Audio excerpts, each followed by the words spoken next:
6:02, good morning, live from the Circus Sports at the main Kentucky Downs studio. I'm Justin Hawkins. News across the NFL this week keeps on rolling in as a big trade went down yesterday with the Los Angeles Rams trading for Chiefs cornerback Trent McDuffie in exchange for the 29th overall pick, a 5th-round pick, and a 6th-round pick in this year's draft, as well as a 2027 3rd-round draft pick. Also, several players were released yesterday across the NFL. The Patriots releasing wide receiver Stephon Diggs, who had 1,013 receiving yards in his lone season in New England. The Vikings, they're releasing defensive tackle Jonathan Allen as a cap casualty who had 3.5 sacks this past season. The Steelers, they're releasing tight end Jonnu Smith, former Titan, and will save the team $7 million in cap space. And this morning, per Ian Rappaport, the Falcons are releasing wide receiver Darnell Mooney, who is going to count for $18.4 million against the cap this upcoming season. And the Nashville Predators, they had another trade yesterday, sending defenseman Nick Blankenberg to the Colorado Avalanche in exchange for a 2027 5th-round draft pick. Tonight, the Preds are back in action on the ice, hosting the Boston Bruins at Bridgestone Arena with puck drop coming up at 7 p.m. For all your foundation repair and waterproofing needs, you got to go to USSTN.com. Breaking news at once on your home for the Titans and Vols. This is 104.5 The Zone.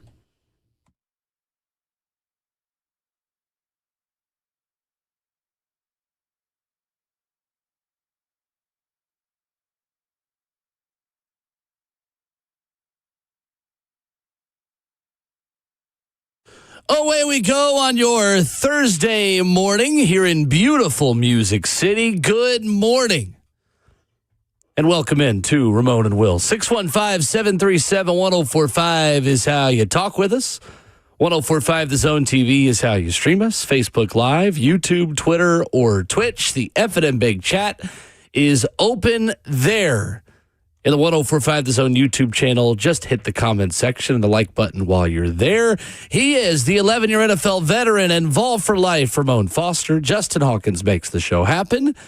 I'm Will Bowling on Thursday, March the 5th. Spring has sprung in Nashville, and we are within a week of free agency officially beginning. There is a ton to get to. Good morning. Good morning, good people. Good morning, Nashville and all the surrounding areas, and to everybody that use the app. Can't forget the app, man. There'll be people in California listening to us. That's and right. Rhode Island and Carolina and everywhere else that listen to us.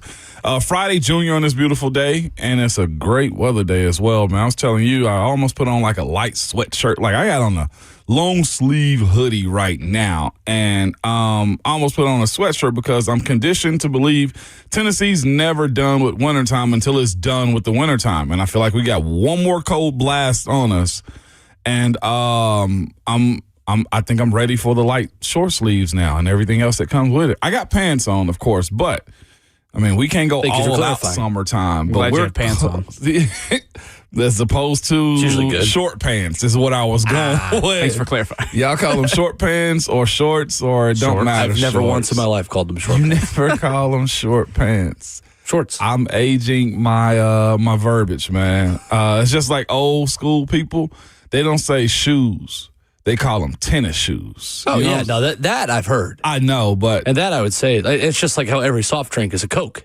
Yeah. Same thing. I'm not sure if I use the word sneakers. I just say shoes for the most part, but sneakers and tennis is what old folks call it, though. But did I tell you how old I felt when I did my mentor-mentee program at Tennessee? You brought it up a little bit, but yeah. So we were just talking about, troubles and issues that players had gotten into at the University of Tennessee. A couple guys got into fights and stuff like that. And I was giving a story of a player that they knew who had got into a big old fight. And one of the cats, I shout him out to, Ethan Ellie. He was Innsworth product, Nashville product. And Marion Dodd was the other guy that was around us, and Jesse Perry. Three young Tennessee football players. Yeah. And Ethan says, did y'all not have camera phones? Y'all ain't have phones back in that day? I was just like, brother, we had exactly what you had. It's just y'all got better technology. Not all phones had camera phones. Not all phones had cameras. Like, they were distraught. It's true. They were distraught. And I felt my age big time talking to a bunch of kids that were born in 2007. What was the first phone you ever had? First phone I ever had was a Nokia flip phone. That's Okay. what I had. It was Did a it do like the Sprint. chirp thing? I also had that as well. Nice. Because I thought I was a baller shot caller in college. So what is it? You wish you were a little bit taller. I was a little bit. You are really pretty tall. Yeah, but I had two separate phones. I had a chirp phone and I had a regular cell phone because the entire football team had chirps, Nextel chirps, and all you would hear was a beep beep. What's crazy about those phones? They're used for like construction sites. Oh, I'm sure. We were using them for regular cell phones, and we were just before NIL was NIL, just spinning Pell Grants like we had it, and we did not. We did not at all. Justin, what was your first phone? I don't remember the brand. It was just the run-of-the-mill flip phone. Then I had a Samsung where it slid up. You know, you had your the full-length keyboard. And then my first, actual fun phone was the iPhone 4. Can you imagine holding an iPhone 4 nowadays? It's They're so thick and they're round, too. Yeah, rounded They're so off. small, like you'd hold it in your whole palm. Yeah. Now you have these giant phones. What was yours? I had an NV2. NV2? It was one that it flipped up horizontally and had a full keyboard on it, which I loved. And I remember the first time I got a phone with a full touchscreen, I was like, well, but how am I going to type? Like, that's going to feel so weird. And it was fine, obviously. But yeah, an NV2. I got it in 2008. The most common phones back then was the Razor. I never had the Razor. You never they had- brought it back. Yeah. I didn't have the Razor, but also that little tiny thin one. I don't remember what it was called, but it flipped up on I its think I know side. what you're talking about. And it was probably like 2 inches thick, Yeah. or 2 inches wide. Yeah. It was so small. I had a Palm Pilot with a stylus. That was my as wife's well. first phone. I don't know why I had all these phones. Like I had a business. Wow, world. You're in the business of being a professional athlete. I thought I was balling back then. That's all it was. You were. man. You absolutely were. You kidding me? You played 11 years in the NFL.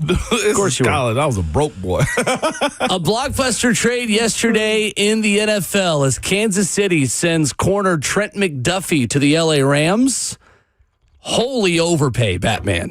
Agreeing to a trade for McDuffie to LA and in return picks 29 in the 2026 NFL draft, along with a 2026 fifth and sixth and a 2027 third round pick.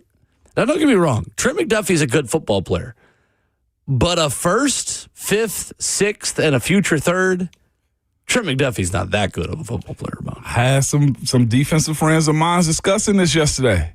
They said he's top 5. Okay, that may be true. Yeah. Did we learn nothing from the L'Jarius Sneed trade? I LA? was thrown off by it as well. I didn't know Trent McDuffie was killing it like this, but apparently, they got into a heated debate about this. Of course, my knowledge on corner isn't on as Twitter? vast. No, in a group chat, my Okay. defensive football player friends were going back and forth on if he was top 5 or was he not. And I had one of my homeboys just say, "Shut up! You just want to argue right now. He is that guy, man. Wow. Okay." I know it's pretty wild. I didn't know he was killing it as well, man. But it was just saying pretty much you're getting a 2-time All-Pro corner with the 29th pick. That's really stepping into it if I'm not mistaken. So I think they see the value, the age in it as well, and the fact that they're desperate. So they charge them more. I don't know if that played a part in that they're desperate and they charge them more. But you also got to look at it, if this Stafford's last run. They did this again last time with going to get Stafford. If they feel like this defensive, cornerback is their ticket to get back to the playoffs on top of Jackson Smith and Jigba being over there that they got to face twice a year. Marvin Harrison Jr. eventually will take a step. You expect they got to kind of combat that if they're going to make a run and say bleep those picks again. I'm not saying it's right. I looked at it the same way that you did. All of that for him kind of threw me for a loop. I didn't see this one. His best individual season with 2024 when Trent McDuffie recorded 2 interceptions and 13 pass breakups. Over the course of his 4-year NFL career, Trent McDuffie has allowed 0.9 yards per coverage snap per NFL Next Gen Stats. He has never had a season where he fared worse than the league average for a corner in that category at 1.1 yard per coverage snap. Pretty consistent. 16.9% target rate A season ago, allowed 1 yards per coverage snap, and that was slightly better than average and the highest of his career. So he's coming off of, again, in the next-gen stats world, his worst season. But the Chiefs are $6 million over the cap. They are resetting their roster. They are stockpiling picks for a reset as Patrick Mahomes gets healthy again and as they try to turn that roster over. And I think this is a great move for Kansas City. Makes a ton of sense. It was. I immediately started thinking about that second first-round pick as okay, well, the Titans can have that one as well if they want to move up. Just instantly, I'm thinking the Titans are in this ballpark if they want to play ball with Kansas City and Kansas City want to play with them as well. But, like, looking at Trent McDuffie also, like, he's also the same cornerback that ended up knocking the ball out of George Pickens' hands as he was going into the end zone. Like, his ability to combat is more than just coverage. Like, he's going to peanut punch you 10 times out of 10 if you got the ball in your hand as well. Just from some of my defensive friends that watched the game and played in the NFL as well said the top 3 guys are Gonzalez, Surtain, and Trent McDuffie.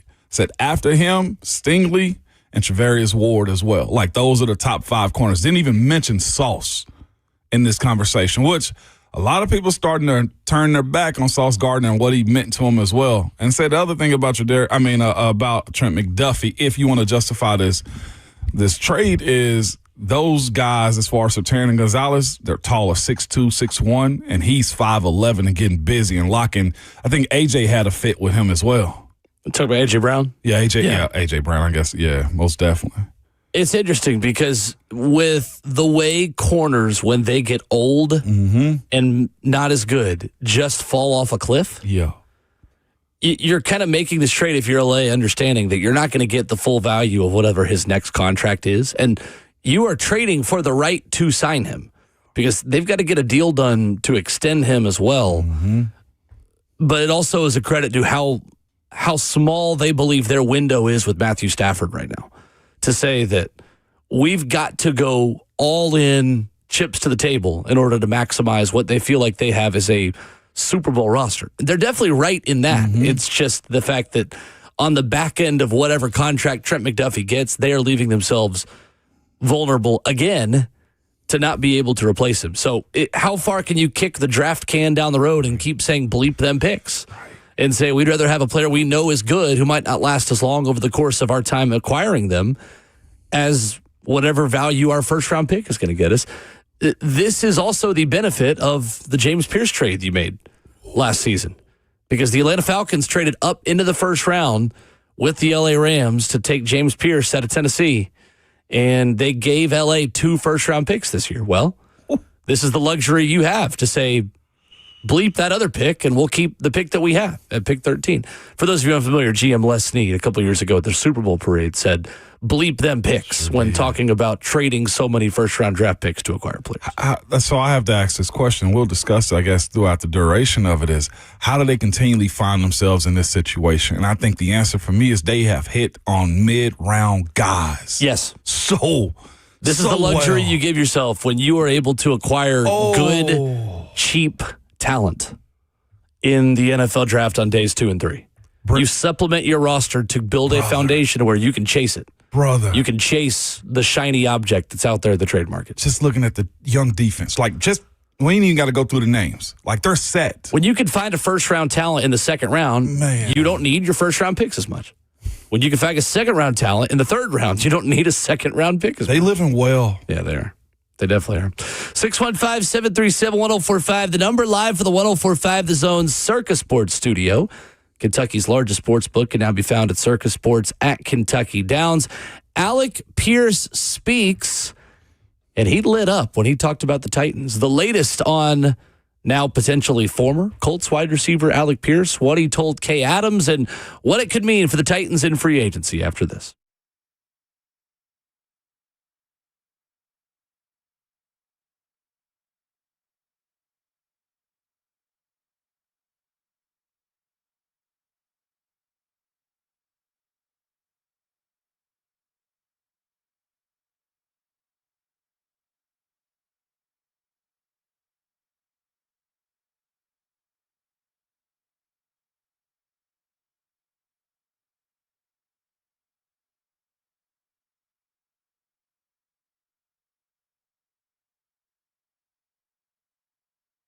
It's Ramon Foster for Hiller Plumbing, Heating, Cooling, and Electrical. We were just speaking about it earlier. It's about that time of the year where you start flipping those heat to AC switches on your HVAC system. And here's what I will tell you, man. You want to make sure that it's up and going as well as you need it to because it gets warm, just warm, not really hot in the springtime here in Tennessee, man. And Hiller's the company that you want to have come over to your house and pretty much service that so that you make sure that everything is good and you can be more preventative than reactionary on the back end side of those things, man. But nobody likes dealing with those issues at all, whether it's plumbing, your HVAC, or electrical issues around your house, because most of the time you don't know what it'll cost you if it'll get fixed, right? Or if it's just somebody trying to sell you something that you do not need. Personally, I'll tell you this. When you call Hiller, the experts are going to solve your problems quickly, and the price that you're told is the price that you will actually pay. They absolutely have no hidden fees or surprises on your bill when you get it at all. They've been in business for over 35 years and are family owned and operated. Their techs, who are to be the professionals that come to your house, are very professional, experienced, and always trustworthy, and always background and drug screen as well. They believe in this. Happy you'll be, the service is free. If you're not satisfied with the work that's done around your house, they will either try to fix it for you or just simply give you your money back, just hands-free from there, okay? To learn more about Hiller or to book with them, visit happyhiller.com.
Ramon Will, 104.5 The Zone, kicking off your Thursday morning. We'll talk SEC hoops with Richard Hendricks at 9:20. Got a lot of time for you to check in with us at 615-737-1045, reacting to a great deal of NFL news that once again, Ramon, has come down in the last 24 hours. It is a very easy time to do a radio show. Yes, it is. With how much there is to talk about. It's nonstop. Either guys saying stuff themselves or the national news followers are getting it as well as far as sports go. It is, Will, a real good time. It's something new every single day, and I'm here for it. Well, let's start with Alec Pierce on Up and Adams with Kay Adams yesterday.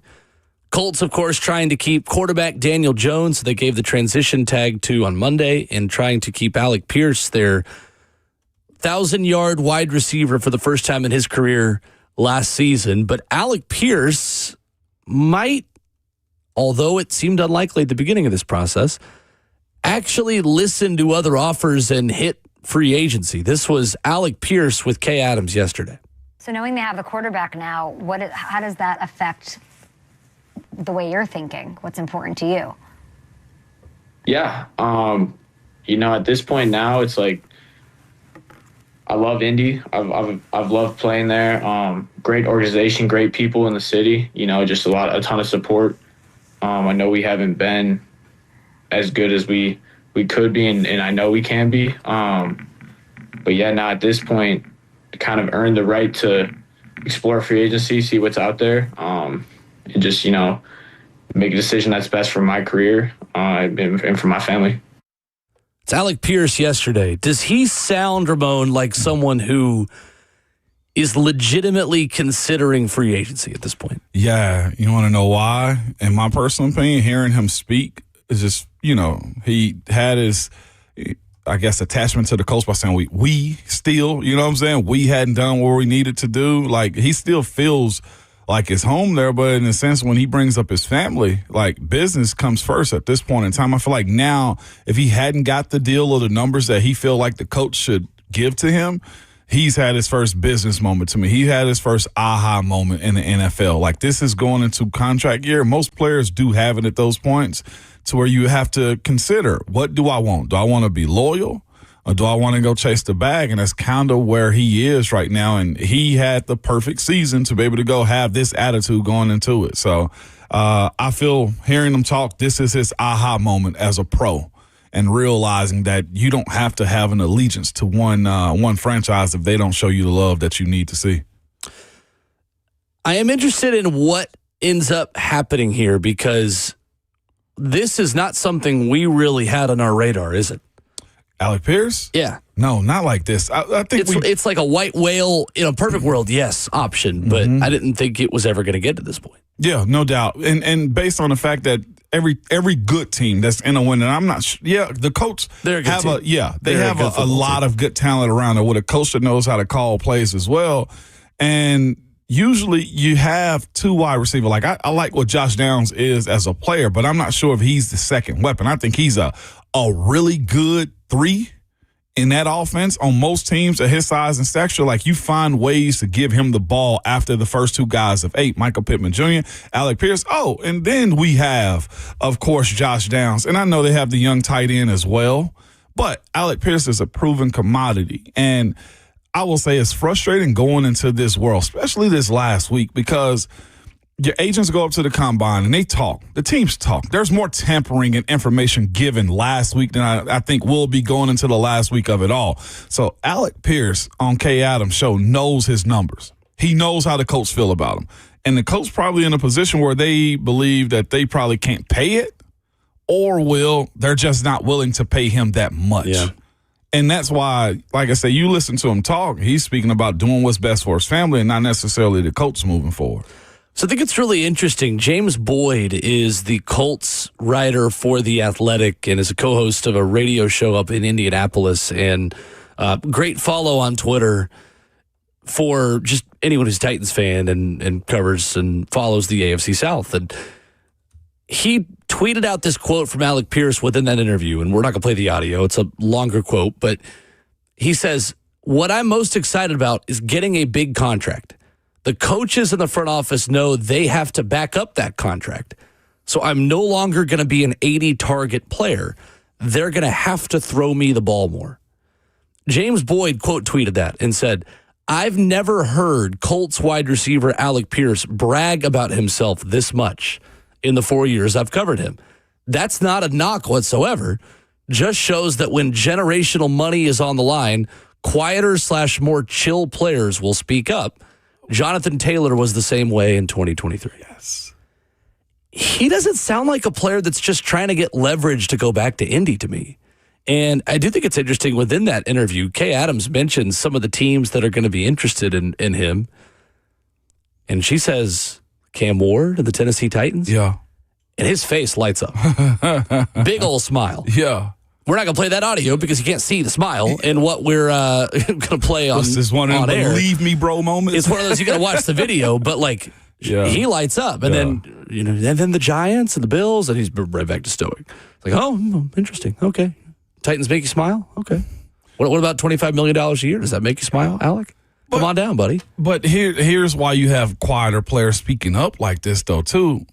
Is one, he's got the power to, finally. Like, as you mentioned, like he's probably viewed as a great teammate, really good guy that stays within the lines. And then again, well, like you get to a point in your career, and we've seen this, especially at that position at wide receiver. Like if you listen to that quote, like he's in his era of knowing that he's a guy. He's, I want to say the word, diva. Like that's diva talk from a guy like him. And some guys who are considered nice guys and, hey, they just do their jobs and we'll give them anything and they'll be satisfied. Have to take these type of stances right here because I think GMs, again, I say this all the time about coaches in front office, especially coaches, but they feel like they can be psychological manipulators. Like they can get into your brain and know how you think. And at some point in your career as a player, like I always tell people, like you need to become a master of one thing when you become a pro. And that's where he is right now. He's become the master of being able to command the football, make those plays, and absolutely execute it as well. And when you're dealing with a guy like him that's got this window of opportunity, he has to speak out like this because, again, this is a chew you up and spit you out league at all times. And if they can get cheap labor, they will. And if they feel like you're a rollover type of guy, they will do it to you. And they probably look at Alec Pierce just like you really – I won't say they won't say – they're saying he's not that guy. But they probably look at him and be like, well, we helped made you this way. So you owe us something. I'm glad that he's speaking out like this because this does happen more often than you believe. And again, to the point of he's acting out of character because this is what diva wide receivers do. And those guys, they usually get the cash. So there are two big money options for the Titans at wide receiver in free agency that they have been linked to. Alec Pierce, just obviously, because he's the top wide receiver out there. And Wan'Dale Robinson from the New York Giants, who had 1,000 yards last season in New York, was coached by Brian Daboll, and has been linked to the Titans from CBS Sports insider Jonathan Jones. Spot Track estimates that Wan'Dale Robinson will get a deal in the neighborhood of 4 years, $70.5 million, at a $17.6 million average annual salary. And Spot Track estimates Alec Pierce will be around 4 years, $80 million, around $20.2 million average annual salary. So let's just take those two numbers and those two deals. Who is the better option for the Tennessee Titans? Alec Pierce at 4 years for 80 or Wan'Dale Robinson at 4 years for 70? I'm going Alec Pierce.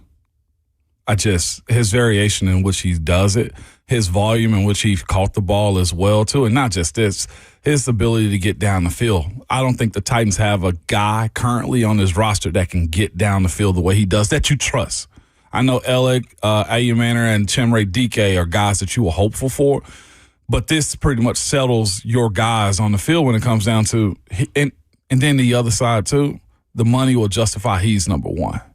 I look at the differences between the two players, and I say I'd much rather have Alec Pierce, and I feel like Wan'Dale Robinson. Like you said, looking at the volume in which Wan'Dale Robinson has caught the football the last 2 years have been consistent. But the amount of yards that I feel like Alec Pierce has gotten over the last few years over his career has been more consistent. I'd rather go with the yards than the volumes of catches in this situation. both receivers do things that help you. I think Alec Pierce does more to help you by giving you more space on the football field. Alec Pierce is going to run a lot of vertical routes. Yeah. And Alec Pierce is going to open up space for more underneath routes for Chimere DK, Elikiah Manor, potentially Chiga Conquo, who I think really benefits from the Alec Pierce signing.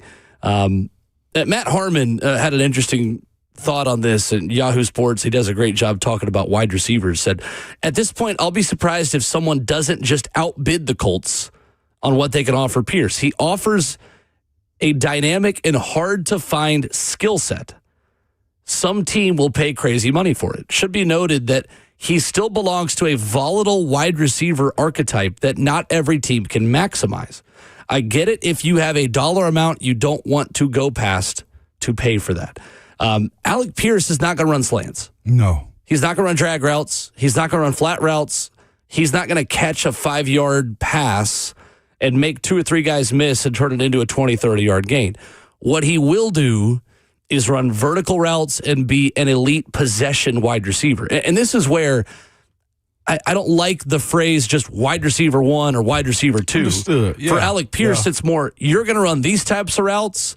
Chimere DK is going to run these types of routes. It's just asking them to do different things. And if the chips fall and Alec Pierce has wide receiver 1 production, then sure, maybe we call him the wide receiver 1. But 24% of Alec Pierce's routes last year were dig routes. 21% of them were 9 routes. There's go balls. Go balls. 17% curls, 10% out routes. He is a power forward you are giving a bounce pass to down on the low block, or you're lobbing over a defender to get him low post positioning to lay it up off the glass. He's a big dude. Yeah. And I like the vertical ability that he would bring to this offense. I think my concern with Wan'Dale Robinson, Ramon, would be as more of a yards after catch and underneath receiver, who is creating that space? And again, they have time to address that as well, but who's creating space for Wan'Dale Robinson to operate underneath? Because right now, if I'm a defense looking at the Titans, I'm sitting on everything and saying, try to beat us over the top. Exactly. Cam Ward is not an accurate deep ball thrower at this point in his career. I'm just going to keep sending 8, play tight man coverage, try to confuse Cam pre-snap, and trust that you're not going to be able to get away from me. It's fascinating you went that way. That's the way I was going to go to, is setting it up. The question is, to your point, how you want to set up this group. Like, I think it's easier to find an underneath guy, and I don't want to minimize that, than it is to find a stretch down the field guy. Because I think the Titans, you could argue, already has some underneath guys. Underneath, very much so. Who become more dynamic targets with an Alec Pierce who can stretch the field and just push those safeties back and extend the space that you have to operate with. On top of, if you bring Chig back and you also have Gunnar Helm as well, you got your underneath. They don't have, to your point, and I'm not sure if, of course, you mentioned this as well, Alec Pierce is the white whale when it comes down to this group. Absolutely he is. I mean, George Pickens is out. He's not on the market for you to go get another guy that can stretch the field. And looking at the group of guys that are here, you can say you can go get Alec Pierce. You keep the group that you have, the young guys. I know we keep bringing up a guy like Jawan Jennings, but he's an underneath guy as well. He's a quick slant, combat catch over the middle dude as well. What I'm getting at, there are more of these dudes in this wide receiver free agency class than it is down the field guys Alec that you want Pierce, to pay this to. Yeah, Alec Pierce is a rare skill set. I'm just looking at the group of guys that are downhill guys. Tyreek probably going to Kansas City. Mike Evans is an older guy. You like him, but I mean, does he want to come here as well again? Just looking at dudes, Marquise Brown, Khalifa Raymond, you already had that experience. D-Hop is available again. Keenan Allen. Those are your down-the-field vertical guys in this class. And of them, I think Pierce plus whoever else makes you a good wide receiver core with what you already have. And to be fair, too, to the options the Titans have, Wan'Dale Robinson's a great football player that I'm going to be really happy with. Absolutely. There is just still a need there you've got to address in a big boundary X receiver or a deep target in some capacity at the draft, like a Ted Hurst from Georgia State, who Emory Hunt mentioned with us earlier this week, like a Malachi Fields, who isn't as much of a run past you target, but is a contested catch target. Chris Bell at Louisville, if he was totally healthy, would be the perfect fit. Chris Brazzell from Tennessee in the second or third round, again, makes a ton of sense. So there are more than one ways to skin a cat. But at the end of the day, I think Alec Pierce is the most plug-and-play option that you are going to find versus the ones that you're going to have to be able to draft to pair with Wan'Dale Robinson in the draft. We just got to see if he still becomes available on Monday. Yeah, for sure. And to resettle it as well, too, like if you did go Wan'Dale Robinson, like the expectation that, of course, the Alec Manor will step up because he's shown the ability to stretch the field, not just go over the top as much.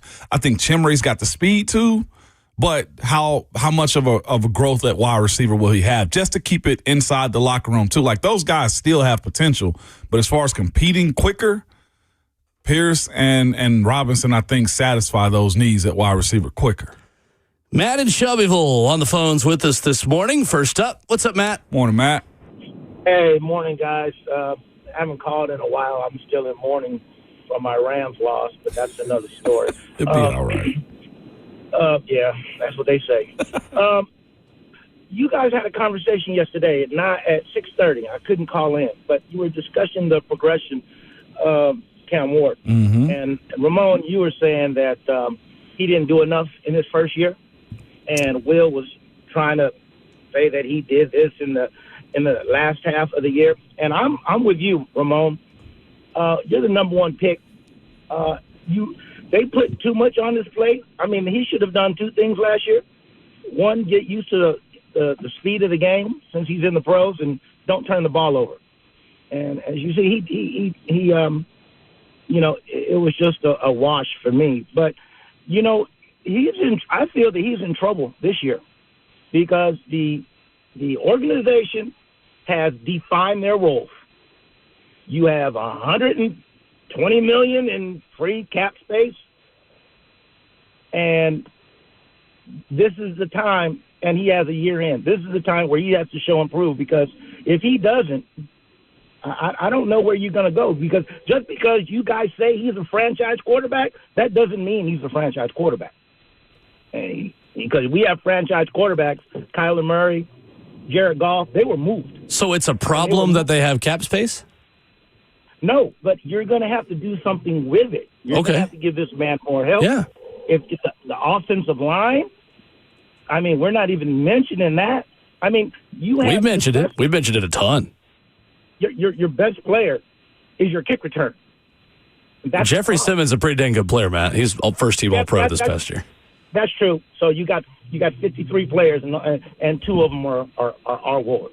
Oh, well, you got three. You got the linebacker. Man, we up against the break. I most definitely want to have a longer conversation with you at some point, because I want to get to the breakdown of it. I don't think Matt is a fan of Cam as much. And I say this out of respect for Matt, though, too. But, yeah, I kind of want to have a long – Matt, when you see me somewhere, man, stop me. We need to have a long conversation. I want to do it over the air. For someone who's not a Titans fan, Matt is very negative on the Titans. I kind of want to hear his whole breakdown as to how he get to this point. Like, I can understand what he's saying, like Cam ain't showing him enough, and – there's a lot to be said taking the jump from year one to year two and everything that's involved. It's like you say you don't want Cam to turn the football over. Well, I want to hear it. Of course, but after the bye week, he had one interception, so he didn't really turn the football over. Man, when you see me, stop me. More NFL headlines after this. Stephon Diggs available. Aaron Rodgers doing that thing again where he gets attention. We'll wrap up the first hour with that next.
Wrapping up hour one on Ramon and Will on Twitter at Ramon and Will, asking you this morning, who's the best option for the Titans at wide receiver in free agency? 53% of you saying Alec Pierce, 47% of you saying Wan'Dale Robinson in the early stages of our question this morning. The New England Patriots informed veteran wide receiver Stephon Diggs he will be released at the start of the 2026 league year next week, Ramon. Caught 82.5% of his targets last season, the second highest reception percentage among wide receivers with at least 100 targets in the last 10 seasons. He's 32 years old. He had signed a 3-year, $69 million contract with the Patriots last March. 85 for 1,013 this season. Surprised to see him cut loose? Absolutely not.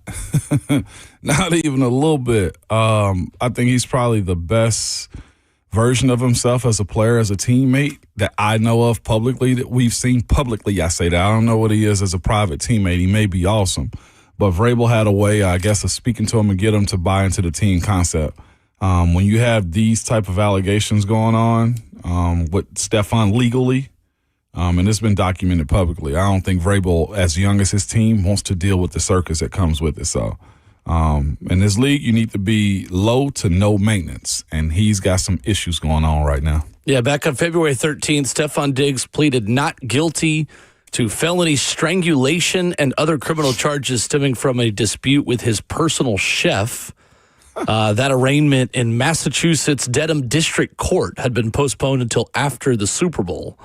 So we'll see what happens within all of that. But between Stephon Diggs and his cook and WNBA player Cameron Brink paying $7,000 a month for her cook, what the hell is going on with big cook business, Will? I don't know. I don't think Cameron Brink would hurt her cook. No. She just was paying her cook $7,000 and then did an interview where she said, and then I realized that I make $6,500 a month based off of the WNBA salary. But Stephon Diggs, I think issue was overpaid payments. I think there was, I don't know, allegedly there was a relationship involved and all those things. But it's way too much noise for a guy that's in his 30s playing NFL wide receiver. Aaron Rodgers was on the Pat McAfee show yesterday and said he's made no decision on Let's not do this. on playing next season for the Pittsburgh Steelers. Says there's been no deadline put in front of me. There's no contract offer or anything, so there's nothing that I'm having to debate between. I'm a free agent. I'm enjoying time with my wife and enjoying this part of the offseason. Says he loves Mike McCarthy. He's had good conversations with Omar Khan, the general manager in Pittsburgh. He says, I think Omar enjoyed having me there. I think the guys had a positive response to our time together. But again, there hasn't been any deadlines set on me. There hasn't been any contract floated in front of me to we're going to give you till March 8th to make a decision. There's been nothing to that respect. Ramon, are you willing to wait for Aaron Rodgers again this offseason? Or from the Pittsburgh perspective, are you moving on? I'm moving on. And here's Aaron also was a great teammate last year. Having been around those dudes and talking to the people that I know still in the building, he was a phenomenal teammate. Despite his facial expressions and stuff like that, everybody loved him. I just look at this situation and say to Omar, I don't know if the old GM Kevin Colbert would go for this. The sitting and waiting on your thumbs for a player to make a decision or not make a decision. Now, again, maybe this decision is tomorrow for Aaron Rodgers, hey, we're going to move in a different direction. But this is what happens when you don't have a quarterback in place. Will Howard is there, and I think you can think high of him, but you know how it is going into the season with young fellas like that aren't first-rounders. There's a lot of job security on the line with that type of decision. 615-737-1045. Adrian wants to defend Cam Ward on the phone this morning. What's up, Adrian? Hey, man. How y'all doing? We're great. Good morning, Adrian. Man, look, man. All this hate on Anthony got to stop, dog. We got to quit the hate on Cameron Anthony Ward, man. He just some stats. He's and out of the last 12, 13 first-round picks that were quarterbacks, no quarterback has had a strength of schedule as bad as him. The man only threw 7 interceptions as a rookie going against the top, 8 defenses that made it to the final 8 in the NFL in the playoffs. Like, they got to give my guy some break. If y'all want to, you can look up Josh Allen's second-year stats and look at Cameron Anthony Ward's first-year stats, throwing to 3 fourth-round picks, and that should just speak for itself. So we just got to stop the hate a little bit. I understand we don't want to get too excited that we say that he's the next franchise quarterback. But I feel like my man has done enough his first year to show that he can be a franchise quarterback. Thank you for the call, Adrian. Appreciate it. It's a good defense of Cameron Anthony Ward this morning. Call him call. Clip that. That's crazy. Call him call. Okay. Call. Anytime. And that quarterback from Miami. I'm going to do it. Call. Call. Anytime we make a big pass for Tennessee Titans, first down. Call. Coming up, an NFL reporter is linking the Titans with a big money free agent, and writers at ESPN.com talk about the Titans' overall strategy entering free agency. Interesting stuff we'll get to, and how they could surround Call with talent this offseason after this. Call him call.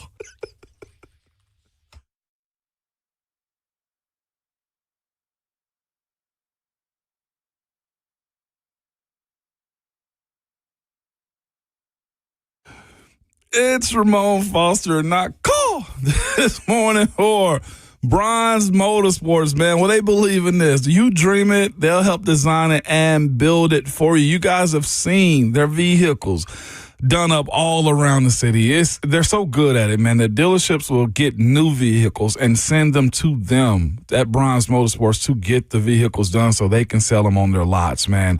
They're just good at it. It's clean. It's always done well. There's never any issues behind the work that they've done. It could be something that is subtle, okay? Or you can do a complete custom build.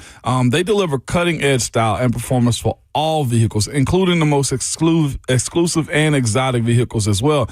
If you're a Jeep or Bronco owner, have some type of off-road vehicle, they can build you a package that has your vehicle one of the most unique rides on the road, man. They're just good. They offer tire and wheel packages, lift kits, lighting kits, winches, interior and audio customizations, graphic, and a combination of everything from mild to wild to take your off-road or on-road experience to what you dreamed of, all right? They're just good. Their website is bronzemotorsports.com. If you've been to Hendersonville at any point in time, you've seen the shop, man, or just simply visit all their social medias at Bronze Motorsports, all right? Whenever you go by the shop, just make sure you tell them that Ramon sent you.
7:02. Good morning, live from the Circus Sports at the Main Kentucky Downs studio. I'm Justin Hawkins. News across the NFL this week keeps on rolling in as a big trade goes down yesterday. The Los Angeles Rams trading for Chiefs cornerback Trent McDuffie in exchange for the 29th overall draft pick, a 5th-round pick, and a 6th-round pick in this year's draft, and a 2027 third-round draft pick as well. Also, several players being released yesterday across the NFL landscape. The Patriots releasing wide receiver Stephon Diggs, who had 1,000 yards receiving in his lone season in New England. The Vikings, they're releasing defensive tackle Jonathan Allen as a cap casualty. He had 3.5 sacks this past season. The Steelers, they're releasing tight end Jonnu Smith and will save the team $7 million in cap space.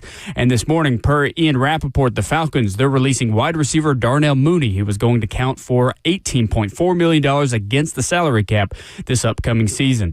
And locally, the Nashville Predators, they had another trade yesterday as they send defenseman Nick Blankenberg to the Colorado Avalanche in exchange for a 2027 5th-round draft pick. The Preds, they're back out tonight on the ice hosting the Boston Bruins at Bridgestone Arena with a puck drop at 7 p.m. Central Time. For all your foundation repair and waterproofing needs, you got to go to USSTN.com. Breaking news at once on your home for the Titans and Vols. This is 104.5 The Zone.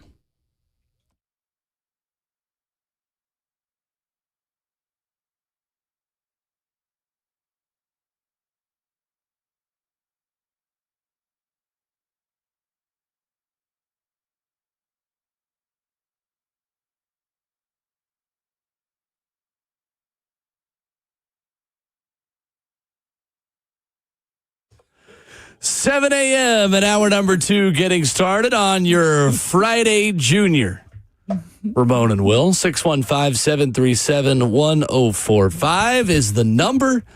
1045 The Zone TV is where you can stream us. Facebook Live, YouTube, Twitter, or Twitch. On Twitter, at Ramon and Will.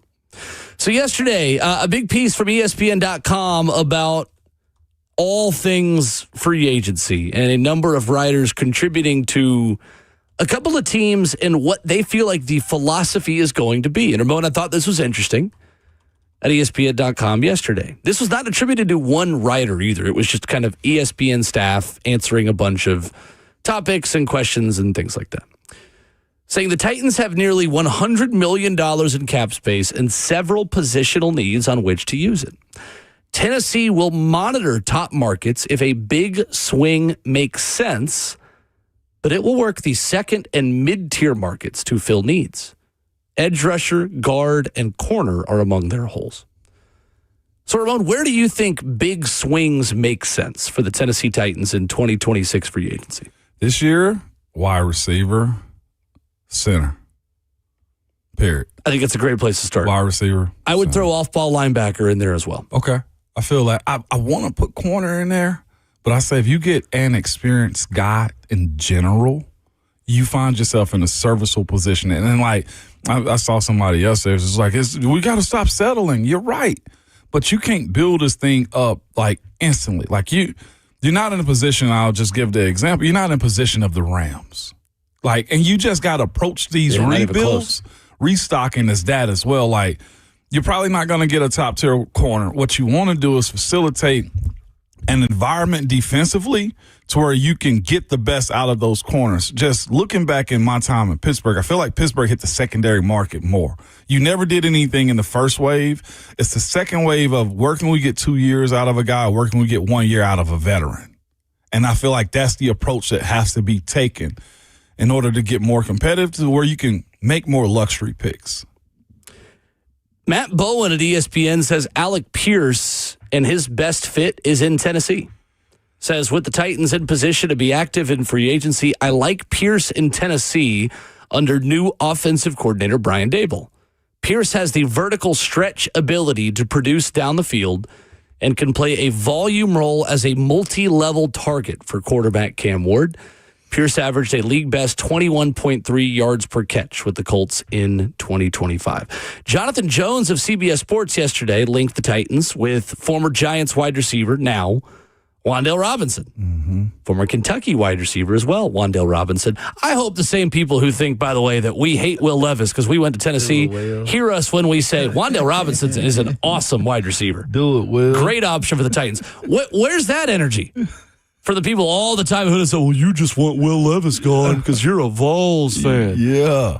You think the guy, really, and you think us that cheered for and championed an Alabama running back for the better part of a decade named Derrick Henry, you think we're going to get our panties in a wad about Kentucky? Panties, yeah. Anyway. All right, we're going to have to use discretion on the amount of times we use call. To your point. Which is Cameron Anthony Ward's initials. Anthony Ward is call. Yeah. With that being said, though, to your point, get back more serious, is this. You want talent, no matter what school they come from. Yes. Like Jeff's from Mississippi State. Just throwing that out there, right? Cam's from Miami. Like, talent Javon Kearse was from Florida. Exactly. The point that you're making about the Levis and Wandale Robinson is if you come into this league and you show you got talent, it don't matter where you come from. Yeah.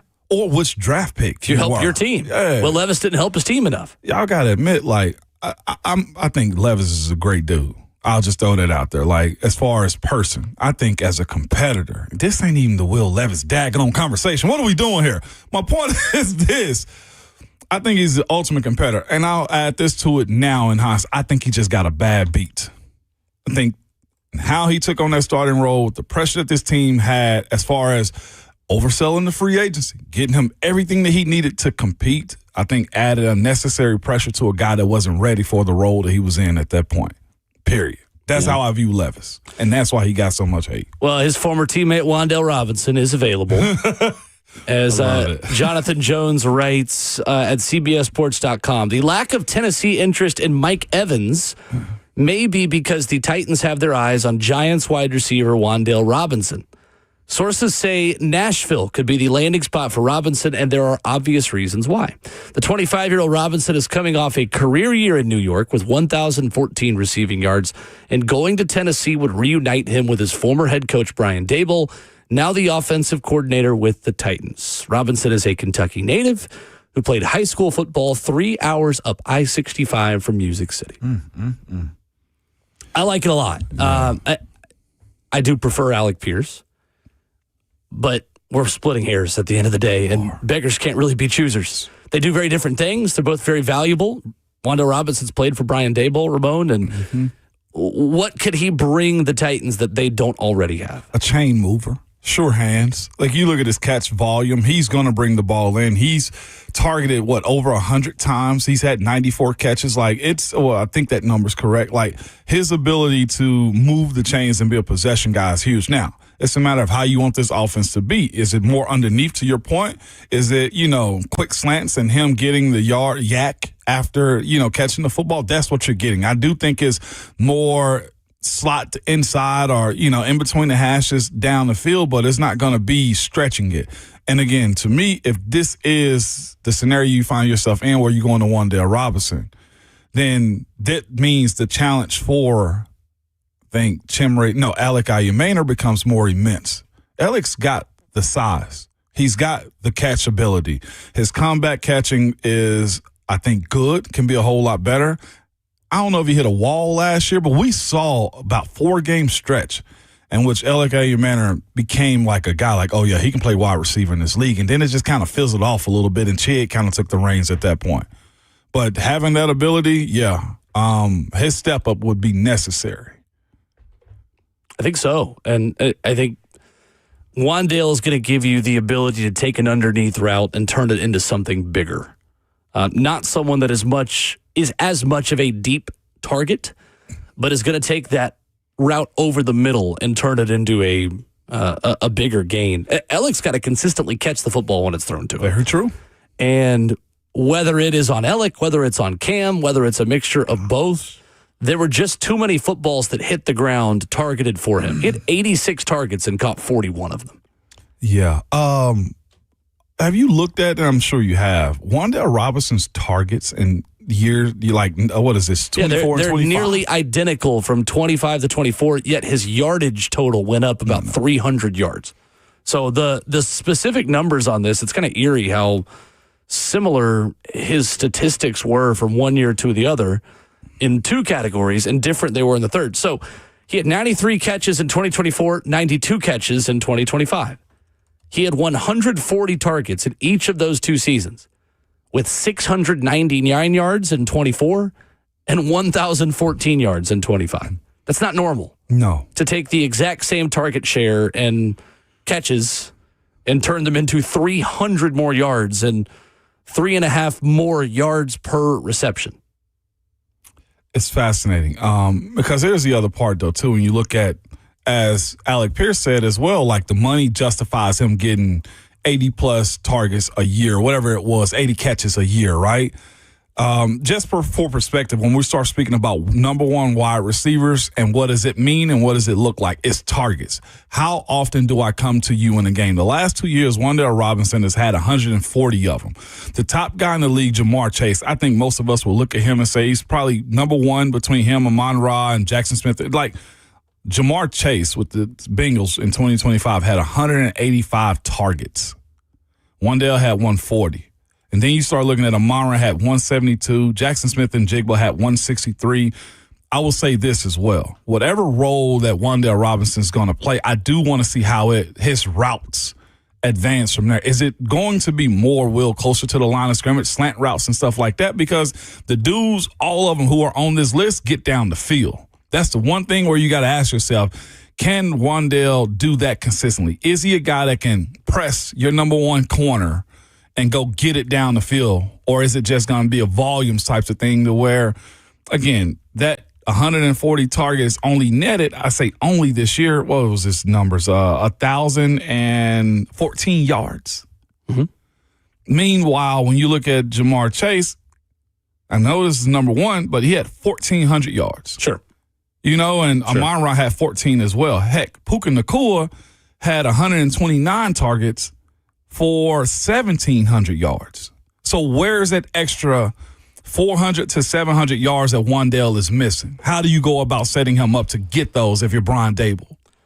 Commenter on YouTube says, we have Alec Pierce at home. His name is Alec Iamaner. Look at their respective rookie seasons. Understood. We brought him up. We just literally said that if you get Wan'Dale, Alec has to step up.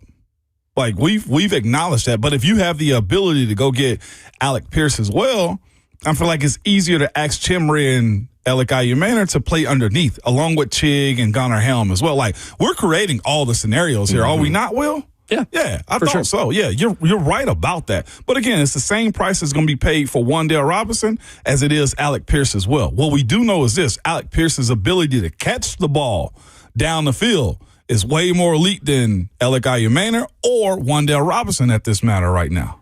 And the difference is I have the money to afford the luxury of not waiting. There you go. For Alec Iamaner to become Alec Pierce. I have the ability to just go get Alec Pierce. I'd love for Alec Iamaner to become Alec Pierce, but in the words of what you quote all the time, Ramon, that's what the money's for. That's what the money's for. I've got the money to say, well, let's go get the final product, and Alec can continue developing, and maybe by the end of his rookie contract, he can be a similar type player. But for Cam Ward's development, I don't have time to wait. Right. I can't wait on somebody to just grow up. I'd like for them to grow up and become better players and become 1,000-yard receivers, but I also had the luxury of going to get a 1,000-yard receiver. Preaching, my brother. And that's where when one of those guys gets hurt, all of a sudden you're not throwing a special teamer out there or you're going bargain bin shopping on the waiver wire. Mm-hmm. You've got options, and that's what you have to have for Cam. The margin for error has got to be greatly increased for him to take a step forward. He needs a lot more help. And, yeah, just because you have Alec who can become Alec Pierce, now I want the guy who's already become Alec Pierce, named Alec Pierce. And that's the thing, so I see this question be brought up. Do you as a fan base of Tennessee Titans believe Alec Iamaner is a bona fide, let's say, number two if one day comes in? I mean, Wan'Dale comes. So you're saying, do we want both? Do you believe that Alec Iamaner is a bona fide down the field ball catcher if you get Wan'Dale Robinson? I don't know if the fan base believes that to your point. Like, to your point about I can buy it, it's the same way we're saying, well, you can draft a third-round center and let him grow up. No, we can go get one of these centers that we're about to talk about. Right. If you want to get better as a team and more guarantee growth, you go spend the money. what I'm getting is like we can't just move the goalpost because you don't think that high of Alec Pierce. Yeah, just because you bring in Wan'Dale Robinson doesn't mean Alec automatically becomes Alec Pierce and is given more one-on-ones. I mean, last season, Alec Pierce, and again, I know we're comparing rookie season, but last year, Alec's passer rating when targeted was 67.7. Alec Pierce's was over 100 on what the passer rating was when he was targeted. He is truly a quarterback's best friend, especially the type of quarterback Cam is that's going to hunt downfield on those vertical routes. 113.7 was the passer rating of quarterbacks targeting Alec Pierce last season. Coming up, we go into the Foster film room, not on draft analysis and prospects, but comparing two free agent options for the Tennessee Titans at center. No one more qualified than Ramon to talk about interior offensive line play. We compared Tyler Linderbaum and Connor McGovern, two very different types, two very solid options for the Titans in the interior of their offensive line that we'll dive into coming up next.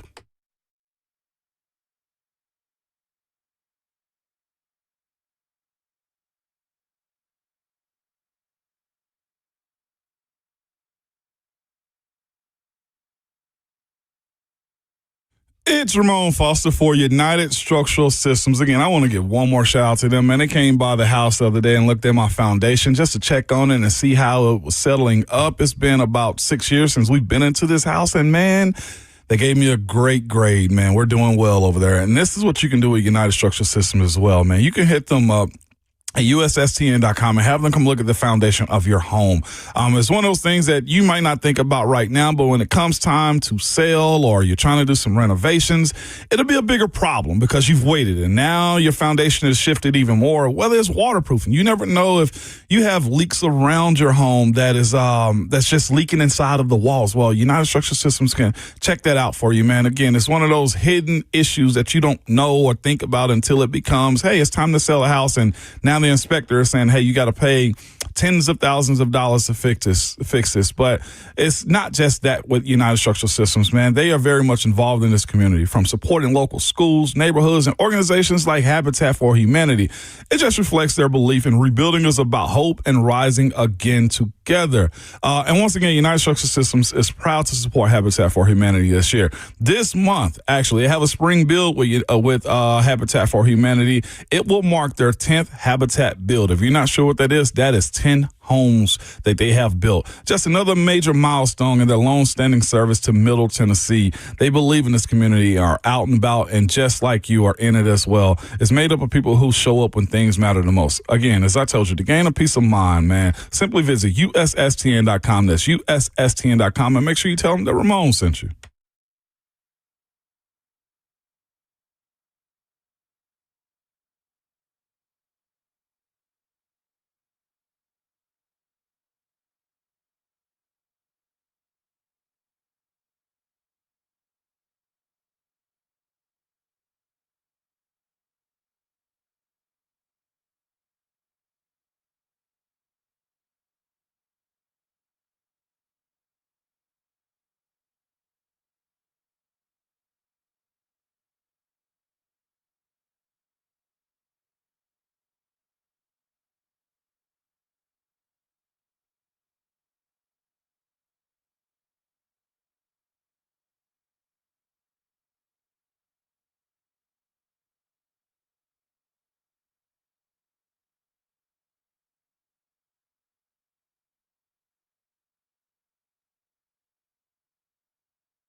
So there are two big names at the top of the center market in the NFL this offseason. And on this radio show, you're going to get the best deep dive into interior offensive line play on an FM radio signal, period. Because Ramon Foster is on this radio signal. And I love it. Ramon and Will, 104.5 The Zone and 104.5 The Zone TV, Facebook Live, YouTube, Twitter, or Twitch. So Tyler Linderbaum coming from Baltimore, and Connor McGovern coming from Buffalo are the two top of market options. Linderbaum will be worth a little bit more. McGovern, maybe a little bit less, but you are in the neighborhood, Ramon, of $20 million a year. Yeah. In looking at these two centers. I want to break down the differences between the two of them because we were talking about this yesterday. They appear to be very different players who achieve very different goals for the center position within your offense based on what you want out of that guy. Fair? Very fair. Absolutely. That's how you have to approach this. And I'll preface this as well with a few things. One, we don't know what style of offense that Brian Daboll wants to run here. With Cam, with whatever weapons that are going to be picked up in free agency and in the draft. I will say this, though. I think you'll figure that out if they do choose to sign one of these two centers. That's how I view this situation. I'll also add to this, I think both of these guys are really good. I think they're the top two guys, and I think the third guy behind them is Cade Mays. You're probably going to get a bargain for him. Fine, and a whole lot of room to grow with Cade before I move any further, right? Because, again, the center market, because of what happened with Chicago and their starting center retiring, probably has elevated that price. So you're going to pay for one or all three of these guys at some point in time. So I'll say this. I'll take either one of them. But we're going to start with, of course, Tyler Linderbaum and Connor McGovern is how we'll do this conversation. Where you want to start first? Well, and just real quick, too, Tyler Biotish would be the fourth guy, the recently released center from the Washington Commanders who was graded as PFF's 11th best center in the league last year, 6'3", 316, 28-year-old. It gave up 3 sacks, but it feels like those four and then everyone else. Yeah. In terms of starting experience, Lloyd Cushenberry would be the fifth one, but obviously he just got released here, and I don't think they released him just to re-sign him. So we're looking at the top two. Yeah. In Tyler Linderbaum and Connor McGovern. Let's start with Baltimore Ravens center Tyler Linderbaum, who, according to reports, is still wanted back by Baltimore. PFF ranked him the 5th best center in the league last year, the 4th best run blocker, the 22nd best pass blocker. In 1,007 snaps, he had 5 penalties and 2 sacks allowed. He is 25 years old, out of Iowa, at 6'2", 305 pounds, Ramon. Yes. So let's start there then. His size. His size is going to be problematic usually in big defensive lines that he's got to give. He's got to play. He's going to be a guy that gets swallowed up, I think, more times than not. Or you got to set up a scheme offensively on the offensive line with the protections that doesn't really isolate him as a protector. Can he hold anchor? Yeah, he can. Do you want him holding anchor all the time? No, you do not. He's a guy that's elite in space. If there's a bootleg, he's the guy that's going to be able to go left, roll out right to set the edge for you. That's how athletic he is. He's quick. He's fast. He's powerful as well. His specialty is, in my personal opinion, not pass protection, but he's good at it, but it's not his thing. You want to move the line of scrimmage with a guy like him, which is, again, why I brought up figuring out what style of offense that Brian Daboll is going to play is going to be conducive to if they grab one of these two centers. His run game, though, elite. His ability to get in space, one of the best I've ever seen. His ability to get to the second level, to get on linebackers so that your front line can have leverage for your running backs is what pops off on his tape. He's a guy to me, if you look at the quarterback that he plays for in Lamar Jackson and the running back in Derrick Henry, they run a whole lot of zone. Quickly hand the ball off and hit the edge. I don't think he does well with blocking up the middle as much unless he's getting a quick power and going up to let's call it an A block between the right guard and the center, unless he's helping and then able to get up on the linebackers quickly on an angle. He's elite there. He can snap and pull. He can pin you if you need him to. Running is where you go with him. But here's the thing, as I mentioned, as far as Brian Dable's offense goes, it's a matter of if they feel like they want to be a quick pitch team, a D-gap to D-gap type of team sweep. Outside zone. Mm-hmm. Maybe some counters here and there. If you sign Tyler Linderbaum, your offense is going to be more side to side than it is north and south because of his size. And as I said before, now, here's where it could benefit Cam with having Tyler Linderbaum. If you are running more bootlegs, if you are manipulating the pocket, if you find yourself in a position in which you want Cam outside seeing the sidelines, Tyler Linderbaum's going to get the job done. I like that. Is there a lot of finish in this game as far as him bodying guys play after play? No. But is he a get to his block and run his feet and create an angle for you? Beautiful. But again, it goes down to the personnel. Are you tossing the ball to Tony Pollard, or do you go get Kenneth Walker? Or Jeremiah Love. Those two are the types of backs I think that would fit a Tyler Linderbaum style of play. He reminds me, his comp to me, and I ain't going to guarantee it because I don't know how you feel about other players in the NFL. I would guarantee you, though, I said I wouldn't. I will hypothetically guarantee you that a comp or a player that he loved watching, Jason Kelce. Okay. Jason, of course, has a different level, okay? And I don't think Tyler Linderbaum's got there, although he's close. But he, to me, is a Jason Kelce like comp, almost eye to eye, size and all. And that was the one thing that was a knock on him coming out of Iowa in the 2022 NFL draft was he weighed in at the combine at 6'2", 296 with 24 reps on the bench. Yeah.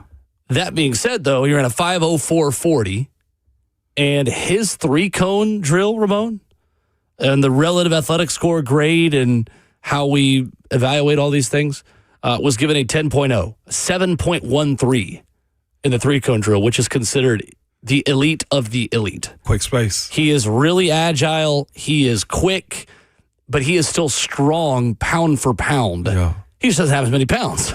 He's a little bit of a more slightly built, smaller center. Yeah. But what he lacks in size, he makes up for in speed and quickness. Yeah. No doubt. And he's a bottle rocket is what I would call him. And we mean that in a very good way. Yeah. Not like the way we talked about Aaron Brewer when he was here. He's not Aaron Brewer either. I would say he's probably a little bit more stout in that. Like, he's a quick twitch, like, feet never stop. Like, I'm hitting the table. Like, he's the bad kid in classroom that can't quit moving when you look at not Connor McGovern, Tyler Linderbaum to me. So let me ask you this. And it's brought up in the F&M Bank chat about Jackson Slater. Could you double down on that type if you added Tyler Linderbaum and put Jackson Slater next to him and make the right side of your offensive line, at least at center and right guard, a little bit quicker and a little bit smaller? Or would you need to give Tyler Linderbaum a bigger bodied right guard next to him and go run it back with Kevin Zeitler to kind of address what he doesn't do? Yes, I also just got confirmation from a Titans legend. He is better than Brewer. Of course. See, he's not not a comparison between him and Aaron Brewer. I'm surrounding Tyler Linderbaum, yes. With some of the type similar? Okay, so. Yes, with size.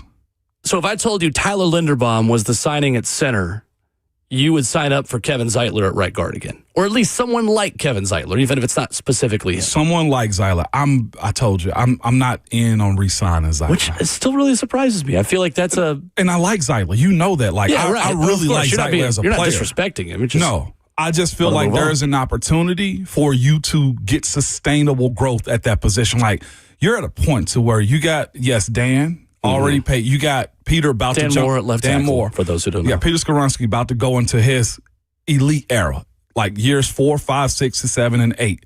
If you can get Tyler Linderbaum, who's already established, with a young guy, again, there's got to be balance on the offensive line. Jackson can grow up in between JC and doggone Tyler Linderbaum or Connor McGovern when we get to him in a second. Like, that's where I always go with the balance. And he's also got the size as well to where schematically you can set most of your protections up to where you don't try to have Tyler Linderbaum one-on-one, or he's got help from his bigger guards. Look at Baltimore's lineup. They're big guards. They just are because like Marquise was a smaller center. DeCastro, 315. Your teammates in Pittsburgh, yes. yeah, Marquise Pouncey and David DeCastro. You surround them with bigger guards and you let those dudes be athletes. And that's what you're getting yourself into. Okay. Yeah. But again, what style of offense is Dable going to run? Yeah, right. Exactly. And who's his running backs? Jeremiah Love, Kenneth Walker. So that's my next question and point here. If you sign Tyler Linderbaum, are you tipping your hand that you're in the market for Jeremiah Love or Kenneth Walker? I think you probably are. I think you have to. Yeah. I don't know if Tony yards after contact or just ability to create don't have the burst. I think if you're going after this type of player, i.e. Derrick Henry or Lamar Jackson, he's your lead blocker at almost any time with Tyler Linderbaum. Yeah. Yeah. Last year, Tony Pollard forced 39 missed tackles. That was 20th best in the NFL. And I'm not trying to diss Tony. You know what I'm saying? Law of diminishing returns, too, on a 28-year-old running back. Exactly. Going to be more challenged as he gets later in his career to replicate even that level of production. Exactly. Interesting. So what I'm hearing is that Tyler Linderbaum is agile, a little bit more slightly built, but not as a negative. He uses that as a strength in the run game. Yeah. And is still good in pass protection. PFF says he allowed 2 sacks this past season, but he did not allow a single sack in 2024 or 2023 after allowing 3 in 2022. For perspective, again, when we talk about Lloyd Cushenberry, and again, Lloyd Cushenberry was put in a tough spot this year, partly by himself, because he insisted on coming back as quickly as he did from the Achilles injury. Mm-hmm. Lloyd Cushenberry allowed more sacks this year than Tyler Linderbaum has allowed in his 4-year NFL career, and he's not considered an elite pass blocker. Right. And maybe that's doing him a disservice too, because he's only not viewed as an elite pass blocker because he's such a good run blocker. Mm-hmm. He is still a very good pass blocker, but Lloyd Cushenberry this past season allowed 6 sacks. PFF says by the same metrics that's still more than what Linderbaum has allowed his entire NFL career. Right. Yeah, my bad. I'll tell you about it on the break in a second, see if it's all right, too, the information I'm getting, because it's going to Connor as well in this next one. You want to roll now or roll after the break? We'll do it after the break. Ramon's thoughts on Connor McGovern, the center for the Buffalo Bills, and how he fits a different style at center and a different potential offense here in Tennessee. Comparing Tyler Linderbaum of Baltimore, Connor McGovern of Buffalo. Great insight from Ramon Foster that we'll continue with coming up next.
Wrapping up the first half of your Thursday morning, talking O-line on Ramon and Will. It's what we do best here at the show. He is the 11-year NFL vet and former Pittsburgh Steeler Ramon Foster. So we just scouted Tyler Linderbaum. And again, if you miss any of this, it's a great time to go subscribe to the Ramon and Will podcast feed. Because there are two centers at the top of the free agent market for the Titans this offseason. It's Tyler Linderbaum in Baltimore and Connor McGovern from Buffalo. We just dove into the Linderbaum film. Ramon, what do you see in Connor McGovern, 28-year-old from the Buffalo Bills, 6'5", 318, seen as the sixth best pass blocker in the NFL last season, according to Pro Football Focus? Looking up a height and size real quick. Give me 1 second. Jackson Slater. 6'3", 311. So he's probably about 6'3", 315 now as a pro, probably. Maybe 310. Who knows? Okay. All right. Sure. If you get Connor McGovern, you get instantly have one of the biggest offensive line. One of the bigger offensive line, not biggest. You got size. Young man, Connor McGovern stands at 6'5". He's a tank. His body looks like he plays interior offensive line, and he was born to be one as well. Is the way I look at him. His pass pro is what stands out the most. He can go one-on-one. He did it with Dallas at left guard with them. He's played some other positions as well. I think right guard too. His ability to – this is how I know when I got a good pass protector on that I'm watching. He's at left guard when he was playing left guard. He's coming out of his stance, and he's got a 3 technique. He's reaching with his left hand. What I'm meaning by this is this. He's giving up outside leverage, which defensive linemen love to slap their hand and get around the corner.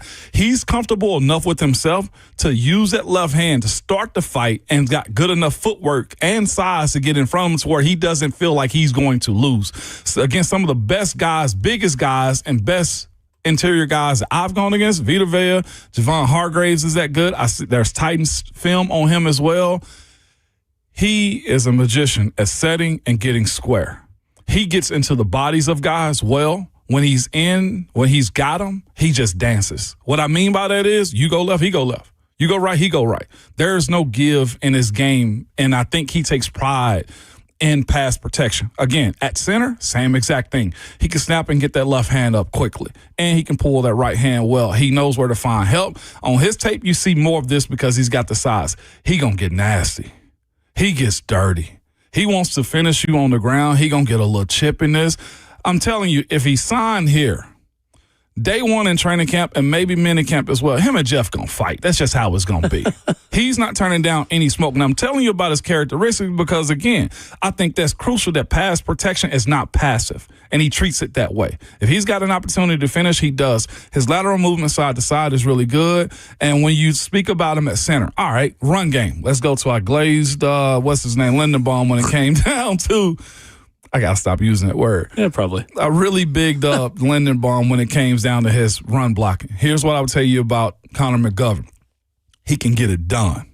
Is it as elite at what Tyler Linderbaum does? Absolutely not. When he snaps the ball and moves to the second level, he got to get on. He got to unhitch that wagon. He's not slow, but the style of offense that Buffalo runs with getting Cook in the space and they're running more inside zone to cut back, he got to unhitch that wagon and get to that second level. He can get the job done, and when he gets on guys, he's so big he engulfs them. He's not out of shape. He's not slow per se, but he's in a position to where run blocking at the second level ain't natural. But as far as I ain't going to say ain't natural. It's not as fluid as Lindenbaum.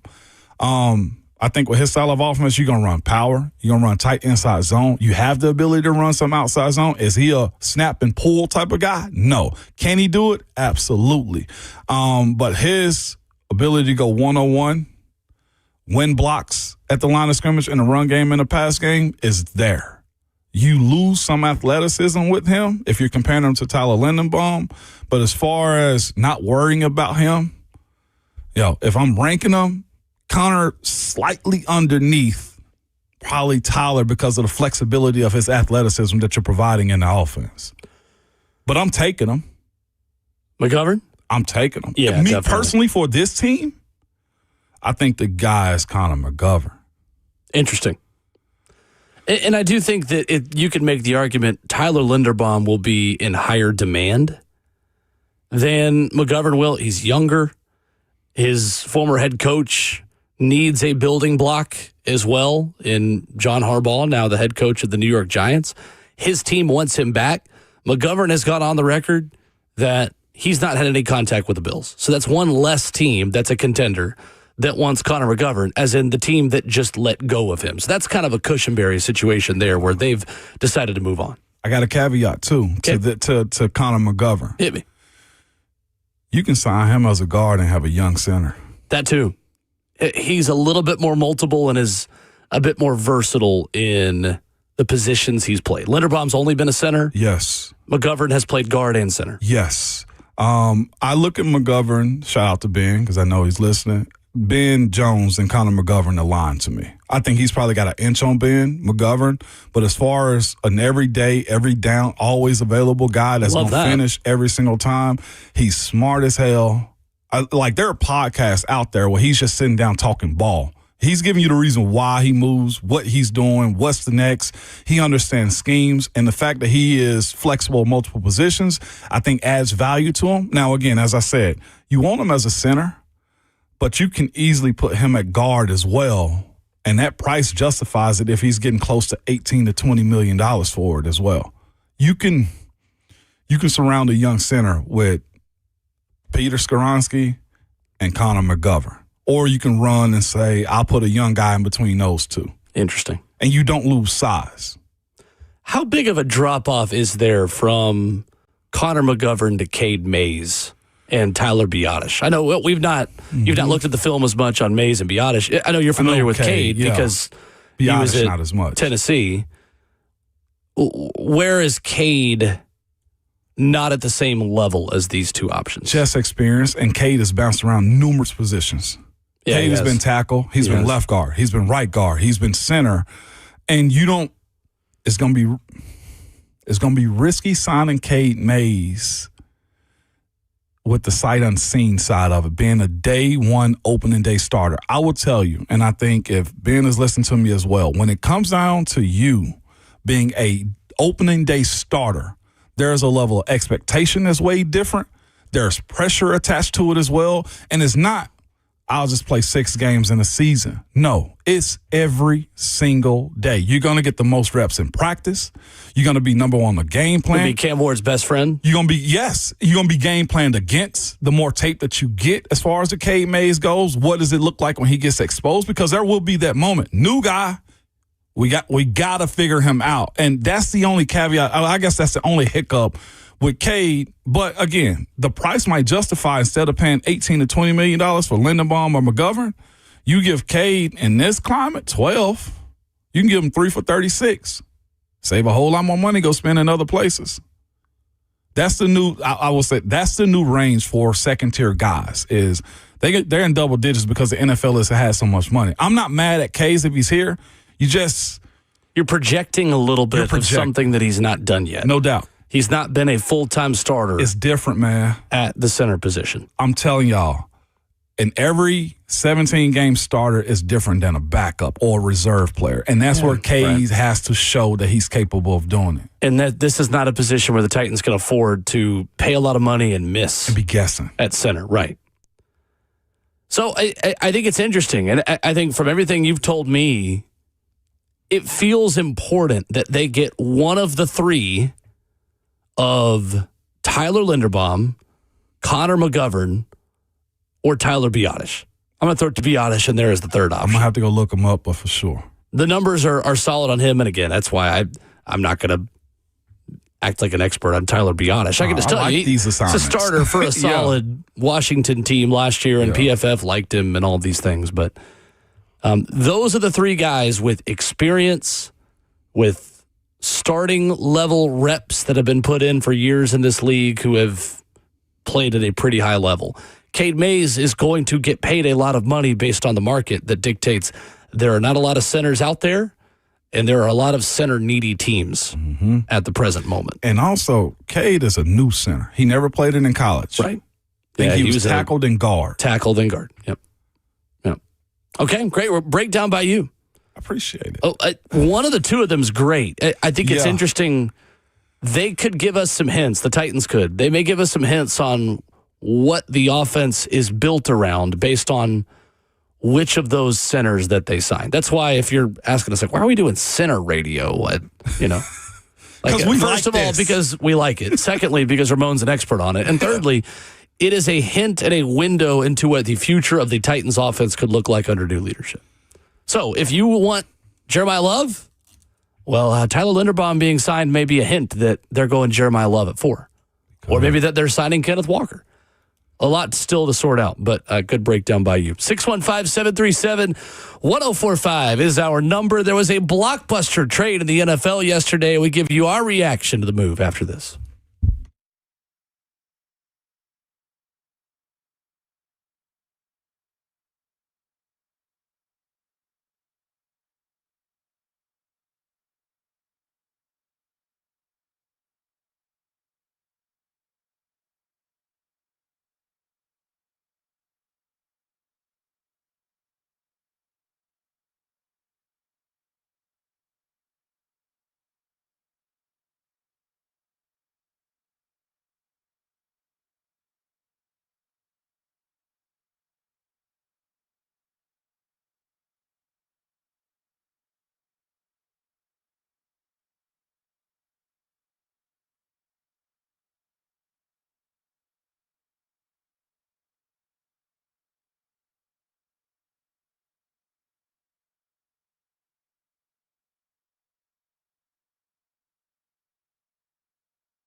Just before 8:02, good morning live from the Circus Sports, the Mid-Kentucky Downs studio. I'm Justin Hawkins. News across the NFL this week keeps on rolling in as a big trade went down yesterday between the Los Angeles Rams and the Kansas City Chiefs, as the Rams, they are trading for Chiefs cornerback Trent McDuffie in exchange for the 29th pick, a 5th round and 6th round draft pick in this year's 2026 NFL draft, as well as a 2027 3rd round pick next year. Also, several players were released yesterday across the NFL landscape. The Patriots releasing wide receiver Stephon Diggs, who had over 1,000 yards receiving in his lone season last year in New England. The Vikings releasing defensive tackle Jonathan Allen as a cap casualty, who had 3.5 sacks last year in 17 games played. The Steelers releasing tight end Jonnu Smith. They'll save $7 million in cap space for the salary next year.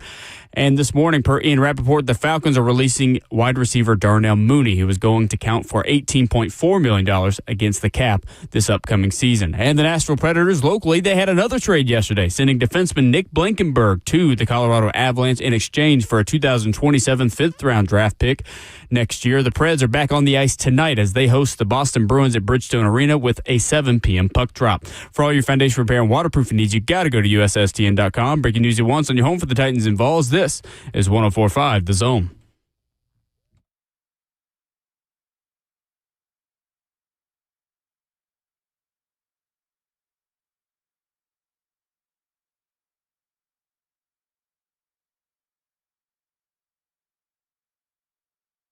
Away we go into hour 3 this morning. Ramon and Will on 104.5 The Zone and Zone TV.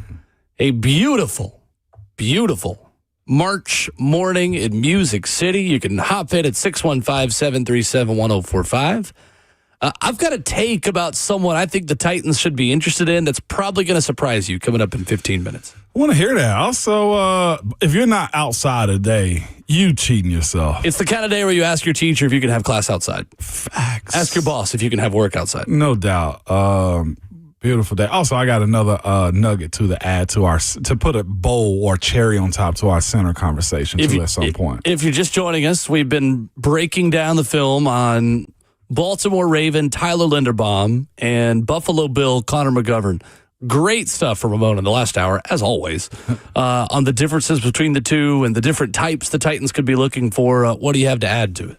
Just to put a bow on it as well, too, the first thing when you're going after free agents is, especially moving forward, you got to be strategic about what you are going up against weekly, or I would say 6 times out of the season. That is your division. Your division, the AFC South, looking at Jacksonville, looking at Houston, and looking at Indianapolis. Their defenses, specifically the defensive lines, big, fast, and attacking. Houston, big old bodies. Indianapolis, big old bodies. DeForest Buckner, Grover Stewart. Then you go to Jacksonville, big old bodies as well. You got to combat that first. And do you go with a big old line? Do you decide to go outside of the pocket because Tyler Linderbaum's the best fit or the best free agent? What I'm getting at is this. You attack your division first. The same way the L.A. Rams went and got Trent McDuffie. Why? Because Jackson Smith and Jig was over there. Why? Because Marvin Harrison Jr. is out there. That's the point I'm making when you look at who the Titans should sign or what types they're going after on the offensive line. I think Connor McGovern fits the bigger center, bigger offensive line that gives you the ability to keep those big defensive lines back. Just, you fight your division first is what I would say. I like it. The blockbuster trade in the NFL yesterday you just mentioned is Trent McDuffie heading to the L.A. Rams. Very solid Kansas City corner. And clearly Brett Veach in Kansas City has a way of operating when corners get to their paydays. Because they're not, so far, paying Jalen Watson, who's hitting free agency, and they're trading Trent McDuffie for a first-round pick at pick 29 this upcoming draft, a 2026 5th and 6th, and a 2027 3rd. Ramon, I think Kansas City fleeced the LA Rams here, to use the word that you see a lot on social media this time of year. They absolutely won the trade.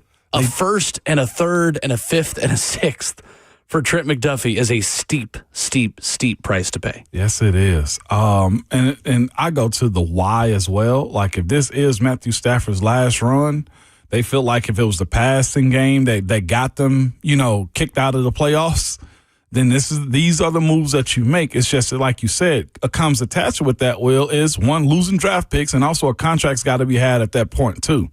It's going to be fascinating to see how they operate this year. What other moves will they be making? Because, again, the fact that Kansas City got this type of haul, as I said, my defensive friends who were combating and having this conversation yesterday, they believe McDuffie's worth it. They absolutely think he's worth it. Me, I'm looking at it, it's just like, we're talking about a first and a third? I mean, that is... And a fifth and a sixth. And a fifth and a sixth and a contract? Yeah. Like... We mentioned this earlier, too, but these are the types of moves that you can make when you hit on your other draft picks, when you've got talent that's growing up and in the air. And then after this year as well, they can relieve themselves, if it does hit, of Matthew Stafford and go young at quarterback again. This is the product that every team wants to be operating with, is hitting on your draft picks, like Braden Fisk, Jared Verse, Byron Young. That's just the defensive line. The linebacking core is just as well. And, of course, Nate Landman. Exactly, Landman. Their secondary is where it was necessary offensively. The offensive line was pieced together well enough. You got weapons. What more are you asking for at this point? That's what they needed. So to be that aggressive says a lot about how you feel about this 26th season and Matthew Stafford. I don't even want to hear the back conversation no more. On Matthew Stafford? Yeah, absolutely not. When you sell out stuff. like this, the back is fine. Yeah, right. I think, too, it could explain maybe their evaluation of Trent McDuffie compared to the top corners of the draft. Well, yeah.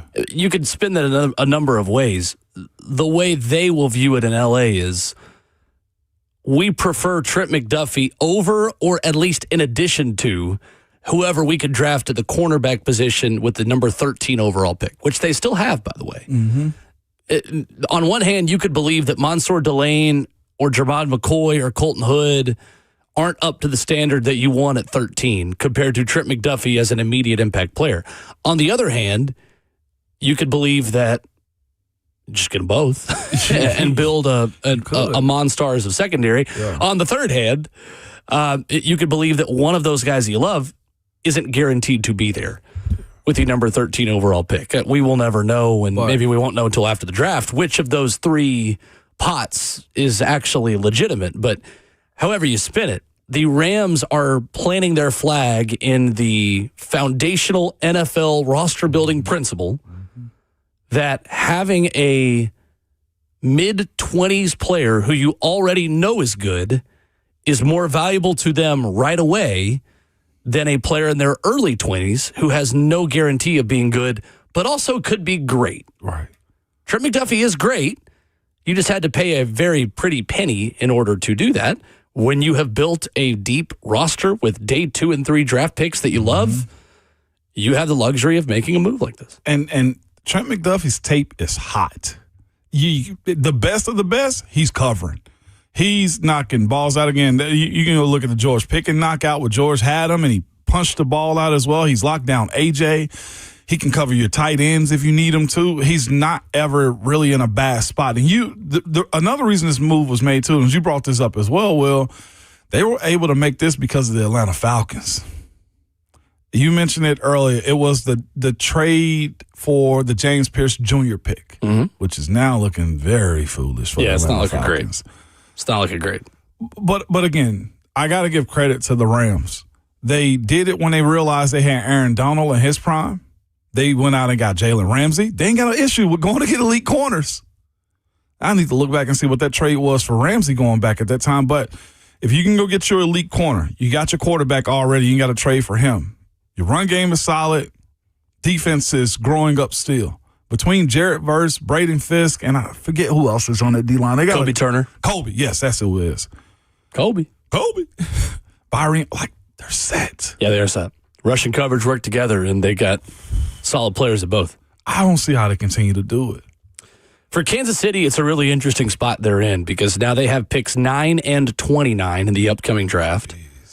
I know Titans fans immediately flock to the idea of like, oh, they're going to trade up with us. You know the last time that a team traded up for a running back, Ramon? For running back? In the top 10. Trade up into the top 10 for a running back. It has happened. No, I do not. The year was 1999. Oh. Ricky Williams, Texas. Ricky. Hook 'em. Texas forever, baby. Hook 'em. Horns down, baby. We can say that this year. They come to Knoxville. Oh, you can say it every year. Doesn't matter what happens on the Horns down. field. You can always horns down. I can always say it. But Ricky Williams and Ricky, that was a crazy haul that they gave up for him, though. It would spit in the face of the idea that you are rebuilding a roster if you then packaged those 2 first-round picks you just got to move up to just take one player. Because the feeling about this Kansas City move is, okay, we're over the cap amount. Mm-hmm. We got to build a roster of lower contract numbers, younger football players, and kind of start over a little bit because Kansas City has not drafted to their standards the past 3-4 years. No, they have not. In a lot of ways, really, last year too, and without Mike Borgonzi, like they have not found as many gems to step in for their expensive players walking away as much as they were in the height of that window that had 2 straight world championships in it. So now you've got to go make moves like this when you don't have that ready-made homegrown talent. Give yourself more bullets in the chamber to fire at the target. Mm-hmm. Go get more draft picks. That way you can find more homegrown talent. It's just going to have to play right away. What are you, what picks do you need from Kansas City if you do move back? Of course, you go from 4 to 9. Both your ones, but that's not going to happen. Yeah. I mean, it could.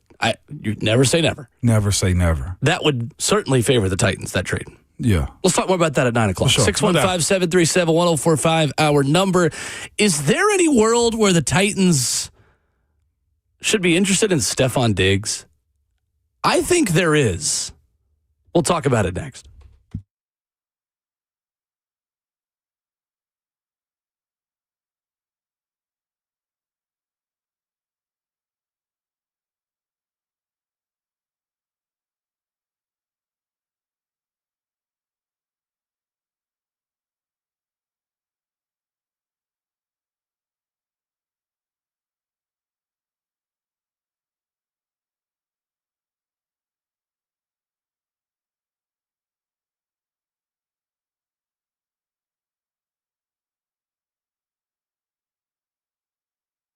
Hey, it's Will Bowling. Do you have a plumbing issue at home? Whether it's a leaky faucet, a clogged drain, or a water heater that's gone cold, the plumbing professionals at Lee Company have your back. Available 24/7 year-round, Lee Company's licensed technicians can save you time, money, and all the stresses that come with an ill-timed plumbing issue. You can contact their award-winning team at leecompany.com. The award-winning team that has been in business in Middle Tennessee for over 80 years. Lee Company is available 24/7. It's a multi-award-winning great place to work with 14 community locations in Tennessee, Kentucky, and Alabama. They're going to give you premier service and premier care of your home. Available 24/7, they mean it. When something pops up at the worst possible time, get Lee Company out there to take care of things for you. LeeCompany.com is the website. Available 24/7 year-round for that plumbing issue at home. Online at LeeCompany.com. That's Lee Company, all you need.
Thursday morning continues on Ramon and Will. And if you are not subscribed to Ramon and Will on your favorite podcast channel, today's a good day to start.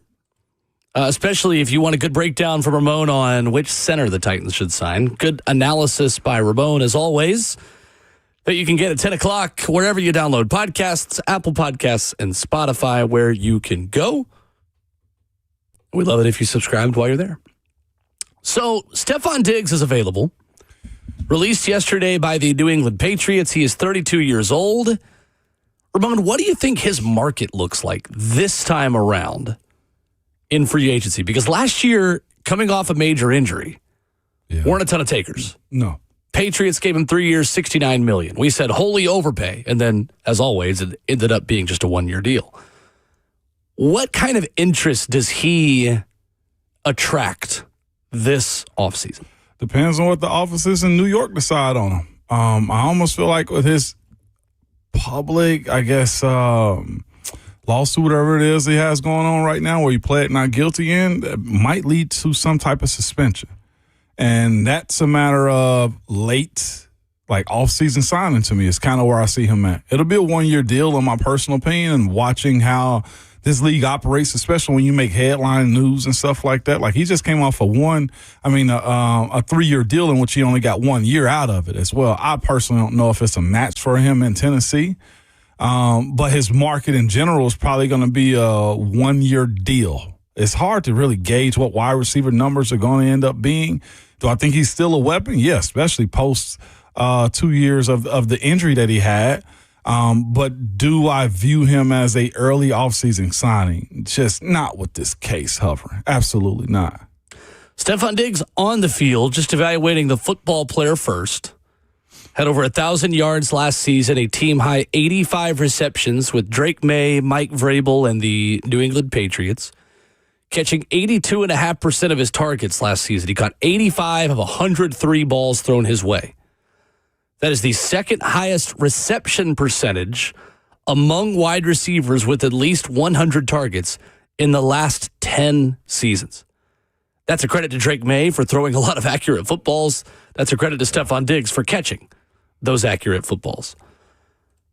So Logan Ryan, former Titan, is with CBS Sports. Was on CBS Sports HQ yesterday. He tweeted this out. Logan Ryan believes the Titans should be interested and should pursue Stephon Diggs. This was his reasoning yesterday, courtesy of CBS Sports. Yeah, the Tennessee Titans. It seems like a great fit for me.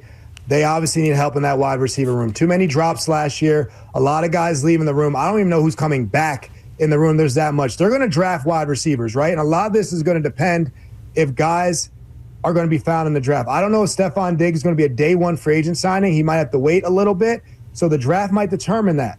But look at the connection here. I want you guys to look at this. Brian Daboll. He was his coach, the offensive coordinator in Buffalo when Diggs was going off in Buffalo. Obviously, he's the offensive coordinator now in Tennessee. He needs to revamp this offense. Totally. That's bottom two in every single category. I don't even have to highlight that. The screen does that for you. It is not good. Anyways, Cam Ward needs help. He needs wide receivers that know how to run good routes and catch the ball. That's what Stephon Diggs does extremely well. I think Brian Daboll is someone who understands Diggs. He's had success with him in Buffalo, deep playoff runs when he was there together. And why doesn't he go get his guy, Stephon Diggs, in free agency at some point with a bunch of young wide receivers they draft to try to help Cam Ward and turn this thing around quickly in Tennessee? That's Logan Ryan, former Titan, on CBS Sports HQ yesterday. I never knew how he sounded. I didn't think that was his voice. He's doing a great job. He is doing a real media good job. world. Yeah, he's made their graphic a few times, man. I'm with him as far as him not being a first wave signing. His ability to be available is going to be the only issue that I have with signing Stephon Diggs here. Here's what I noticed about Stephon Diggs last year. What an assertive front forward coach and Mike Vrabel. He walked the line.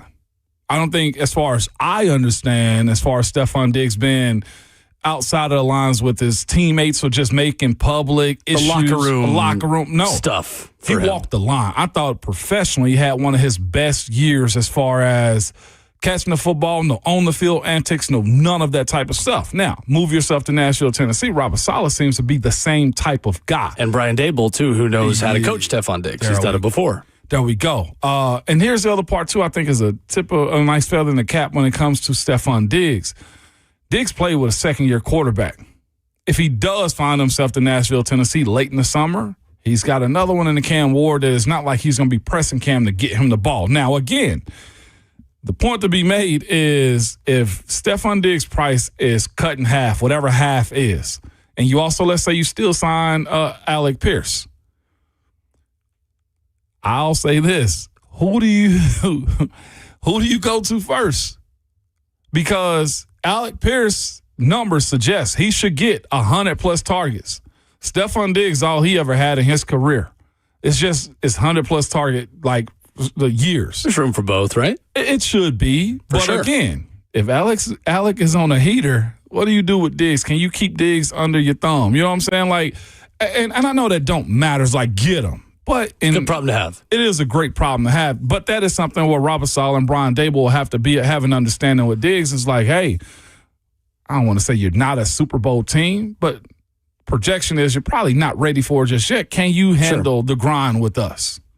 You mentioned the off-field stuff with Stephon Diggs. It's certainly a part of the discussion. He pled not guilty on February the 13th to felony strangulation and other criminal charges stemming from an alleged dispute with his personal chef.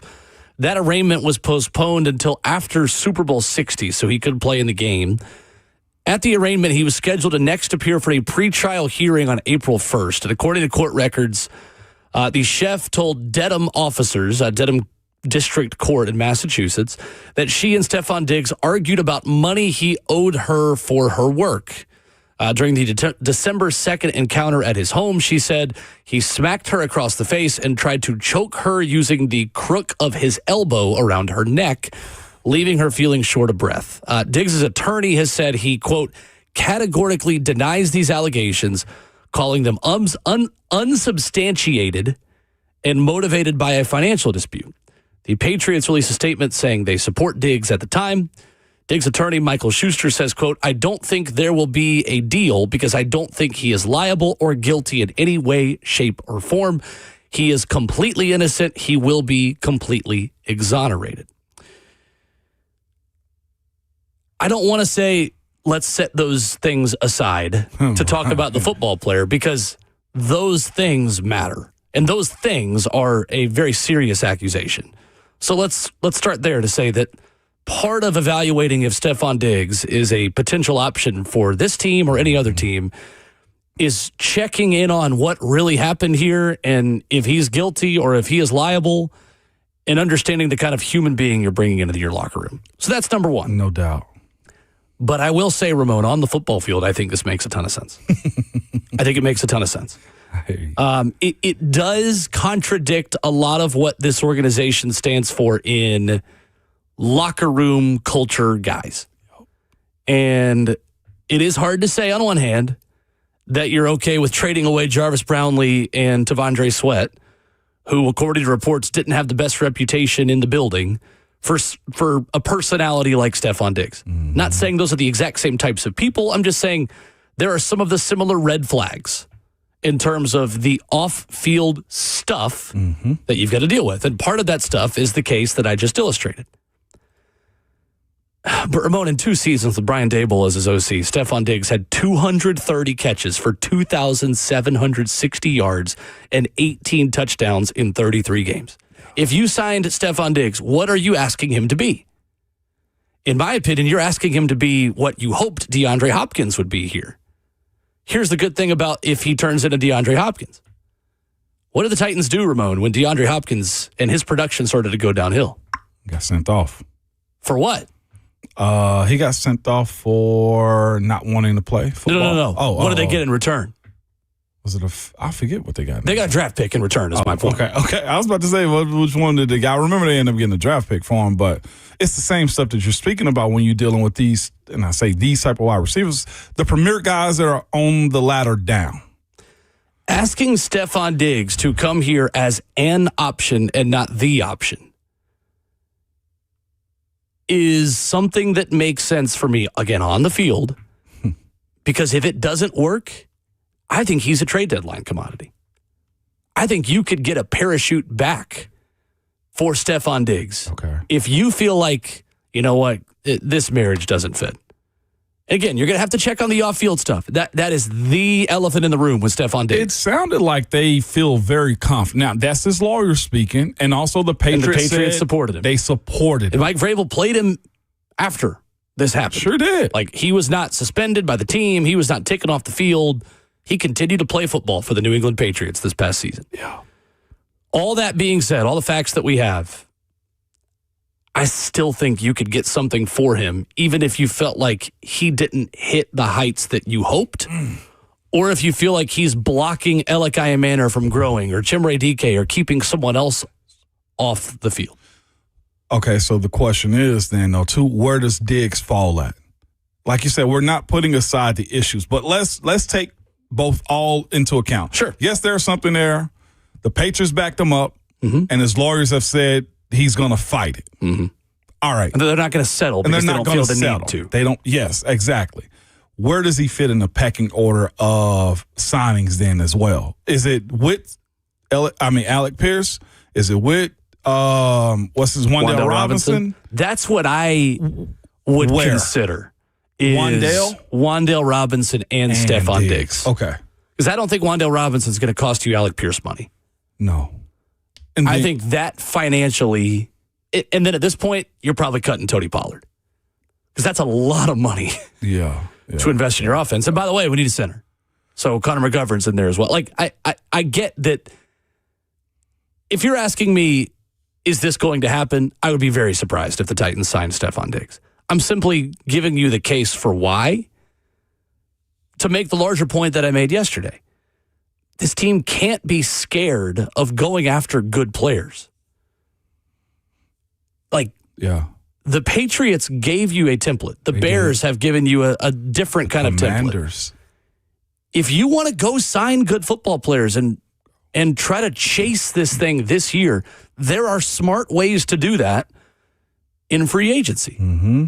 If you're not giving up draft capital and you have the money that the Titans have, you can afford to take a few more calculated risks. And I think this is one, again, on the field. Mm-hmm. If everything checks out off the field, I think it's a calculated risk because, Ramon, I think you could get back an early day 3 pick at the trade deadline if you felt like you took a risk and you came up with a bad hand. Yeah. The fact that he's familiar with Dable, that I think at least starts a conversation. I think it does too. It does. It's the edginess I think this offense is lacking besides Cam. I'm not saying it's a bunch of nice guys, but like I'm a fan of some chaos. I always have been. I prided myself on that, knowing when to pick and choose to have those types of dudes on your team. But it does begs, the conversation that can Cam deal with it, or how much of this team can deal with that side of Diggs showing up. And again, as I said before, of the people that I know inside of the Patriots, they claim he was a model citizen as well.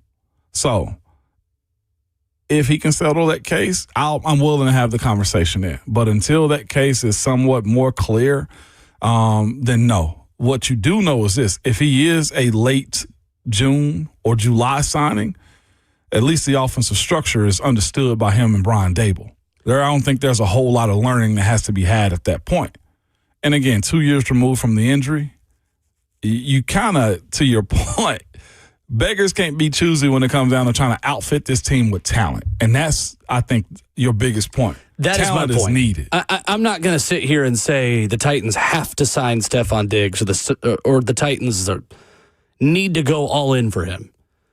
My point is this: you are not in the position to totally dismiss it. Right. That's my point. Right. I think it's a calculated risk worth looking into, although I don't find it likely. And at the end of the day, there are probably better options out there. I think it is an option, is what I'm telling you. Nothing more, nothing less. I think Stephon Diggs is an option for the Tennessee Titans. If you don't get Pierce, you at least say to yourself, we'll look at you if your stuff clears up. I think that's fair. That's the way I'm looking at it as well. And that means you get Wan'Dale Robinson, probably. Matt on Twitter hits us up at Ramon and Will. Do you see a scenario where they get Alec Pierce and Wan'Dale Robinson, or is it one or the other? I think it's one or the other. Agreed. Yeah. Agreed. Yeah. In the chat, too, as a comment, some people said that Brownlee Jr. wasn't a culture fit. And we brought that up as well, which is why you said having this conversation about Stephon Diggs is counterproductive to what they've proven themselves to be working towards. Meaning, if there's been rumors of guys being problems in the locker room or just not being a culture fit because of attitude, that was some of the public conversation around Jarvis Brownlee Jr. And T'Vondre Sweat. Then sounding Diggs is counterproductive to that. But I will add this.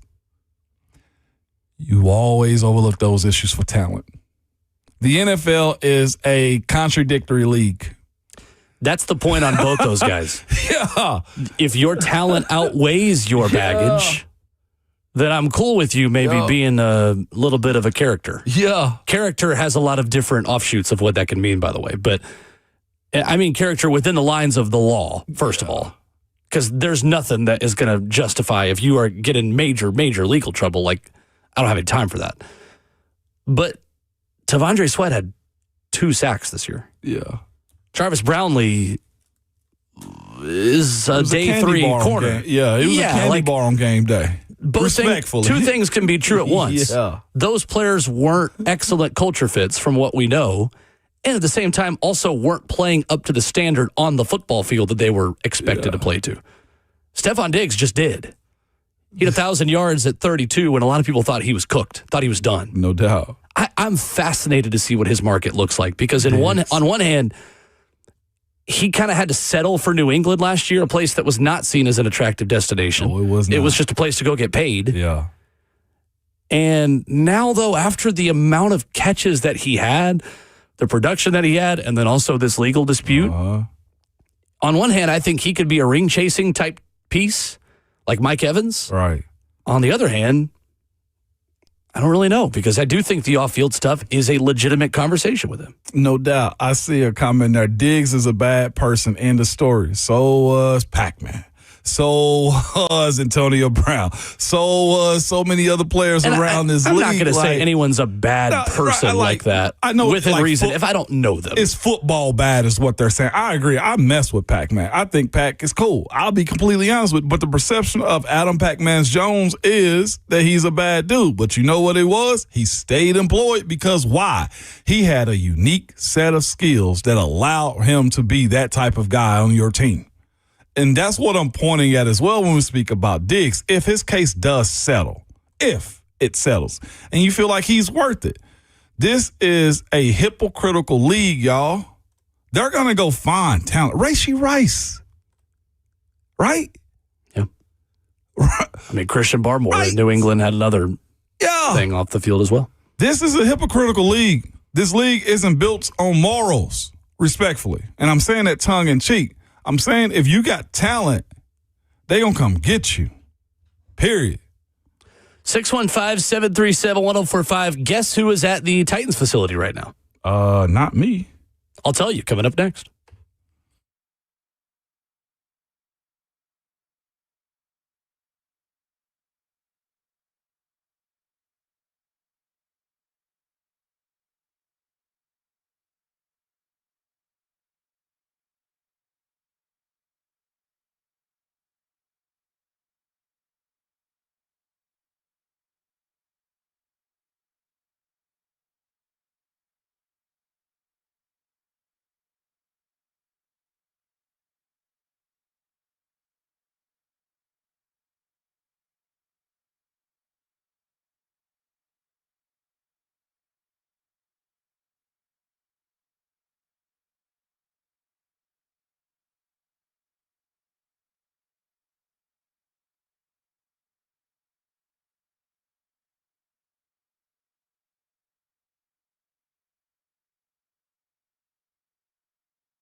Ramon Will at 104.5 The Zone, wrapping up hour number 3. Who is at the Titans facility right now? But Notre Dame running back Jeremiah Love, according to his Instagram story. Now, I'll always give out the caveats of all these things. We don't know that for sure. But, I mean, maybe he was here earlier and is posting stuff. Maybe he's here right now. I don't know. But Jeremiah Love posted a picture in the Titans facility, Ramon. What number should he wear? Should we go ahead and start ordering the jerseys? Should we go? I'm joking, 4. Obviously. Number 4? Okay. Yeah, number 4. Okay. Yeah, I'm okay with that. What do you think about that? Or are you going to put them in the 20s? It's the first visit we know of for the Titans, starting with Notre Dame running back Jeremiah Love. Am I off base in saying that this feels a little bit like last year when they went to the Combine and supposedly fell in love with Cam Ward? Is it the same? No. Could they be falling in love with Jeremiah Love? Nah. Based on the rumors we have out there? Not this time. I think they love him. I love you like a brother. I think that's how they feel about him right now. I don't think they're in love with him because they got a lot of dating to do, man. The Titans are for the streets right now in this draft world, Will. They're for the streets. Like they gonna love everybody that's got a high caliber amount of talent at this point. Well, that's Sonny Styles, Arvell Reese, Jeremiah Love. The Titans are for the streets right now, Will. They're a gigolo right now. They love everything. Wow. Okay. They do. That's the way we got to approach this. You are on something today. I worked out this morning. I had my coffee. I'm that's ready to what roll. it is. Because the last time that happened, you always have your coffee. I do and always have my coffee. But I've been working out in the evenings this morning. I said I'm going to get it in at 4:25 this morning. But with that being said, this ain't bragging camp for me. Will, your Tennessee Titans are for the streets. In this draft world. That's right. In this draft world right now. And I say that in a way that they should be loving on all of them. Because we are dating for marriage. See, there we go. We're trying to get married to one of these guys. So what you're saying is love's not just in the building, but love is in the air. See? And it might come in different styles. Love is everywhere. But don't be the bane of my existence. Did I do all that okay? 615-737-1045 is the number. Jeremy is in Nashville. Good morning, Jeremy. What up, Jeremy? Hey, what's up, guys? It's been a minute. Hey, Titans fans on social media are like Love is Blind contestants. They fall in love with every free agent known to man. That's they don't true. care how bad they were. Sign them. Don't care how much money it is. Sign them. So they for the streets too, huh? Oh, yeah, they desperate. They done bought the wedding dress and everything. Now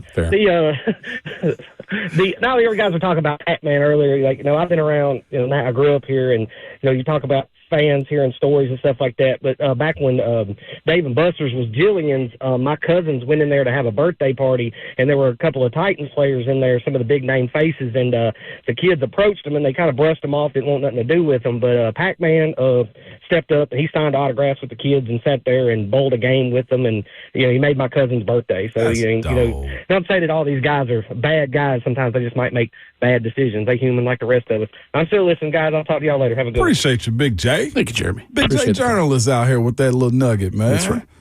The guys just got bad moments. I don't know Diggs' situations versus anybody else that's had this type of stuff, but guys have had issues before, to your point, about culture and issues. You know what I'm saying? Well, what I'm not going to do is ever say that someone is unequivocally a bad person.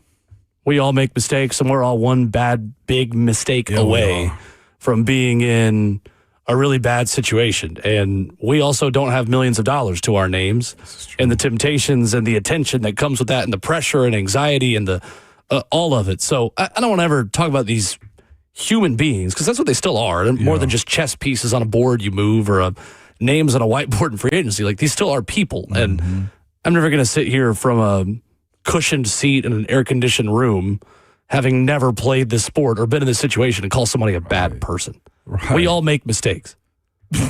Somebody put in our group chat, like I said, now, O.J. Simpson, question mark?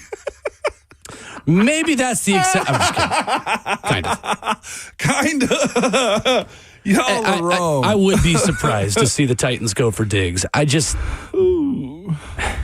think you got to at least look into it. You got to kick the tire. I don't know, man. Like, we need receivers. If it's late June, right, that's the scenario I'm willing to start having a conversation. I can dig it. All right, you got to quit while you're ahead, man. Still going. God. Friday I would Jr. send it straight to break if it was time to. Friday Jr., he acting like it, man.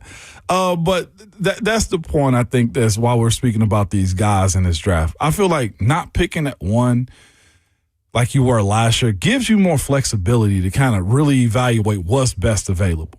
And, like, before that is free agency. And that's where this team's got to, in my personal opinion, have a real team put together where you feel like you got threats going into stadiums. Last year, Will, our conversation was Cam Ward and Jeffrey Simmons and nobody expected any of those players on the 2025 Tennessee Titans to just be electric. I don't even know if Calvin had that reputation going into the season. Oh, that's going to be a big year for Calvin. For this last year? I mean, like, that was all we were talking about with Calvin Ridley. Legitimately, like, we didn't know if it was going to manifest itself. We were wrong on Calvin. We did a segment, Ramon, where we talked about him breaking the Titans' single-season receiving record. Oh, dear. Appreciate your memory there. I mean, we were all in because the discussion in training camp was, finally, Calvin looks locked in and he's catching passes and he's got a connection with Cam that he never had with Will Levis and he's going to be 1,200 yards this season. Like this, buy stock in Calvin Ridley. I appreciate your truth. And then he went out there and dropped a bunch of footballs, then got hurt. Some of that was under his control. Some of it wasn't. I appreciate you. We also had a high expectation for the offensive line. We did. We talked we very thought it'd be the highly strength about of the that, team. and that did not pan out. And it didn't. That's right. And it didn't. So well, why you got to have the big brain on me I'm today? sorry. No, that's cool because we hold each other accountable in these situations. It's not that I have a big brain. It's just that's something I remember a lot from last offseason. And it didn't pan out. Not even a little bit. My original point is you need threats at every options. level. Yeah. You need options. I'm with like a lot of this fan base on YouTube right now is saying no on Diggs. They're very brash on Diggs right now, which is fine. But again, if he possesses the talent at the right price and he's clear of this case, you're going to be in a Diggs boat. That's for sure. 100%. A lot of this is based off ifs as well. Zach Lyons on Twitter says, memory serves, Cam Ward was first in the building. Parentheses, maybe Shadir after the combine last year for his 30 visit. This year it's Jeremiah Love. What does it mean? What does it mean? Love? I'm not really into it until I see Sonny Styles walk in that building. Okay. That's just where I'm at. If you had told me 2 months ago that I would be this in on Jeremiah Love at 4, I would have thought you were crazy. You but weren't. Here I am. I remember. This is what we have to do, though, in draft time. We got to go in with an open mind. We got to pivot. And he's starting to be right because I like the idea of Jeremiah Love with Cam Ward a lot. Boy, looked at a it whole lot. Like Thanksgiving dinner over there, man. You want the turkey leg? It's like Step Brothers. Think about all the possibilities. My boys, because this wasn't you. No, it wasn't. This was not you. It wasn't. My boy went, Coming up, 615-737-1045. Could the Chiefs be getting ready to make a trade with the Titans based off of the blockbuster move they did yesterday to earn another first-round pick? We'll dive into that possibility coming up next.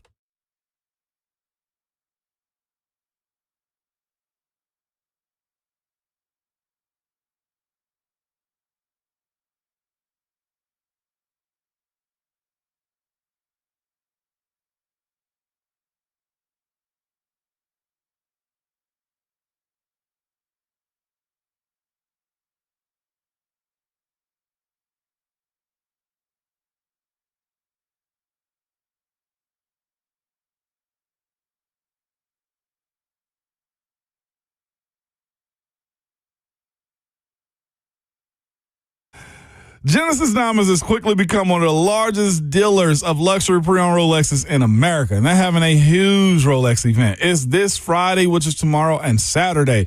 If you've always wanted a Rolex and you're looking to add to your collection, or you're looking to add to your collection, Keish.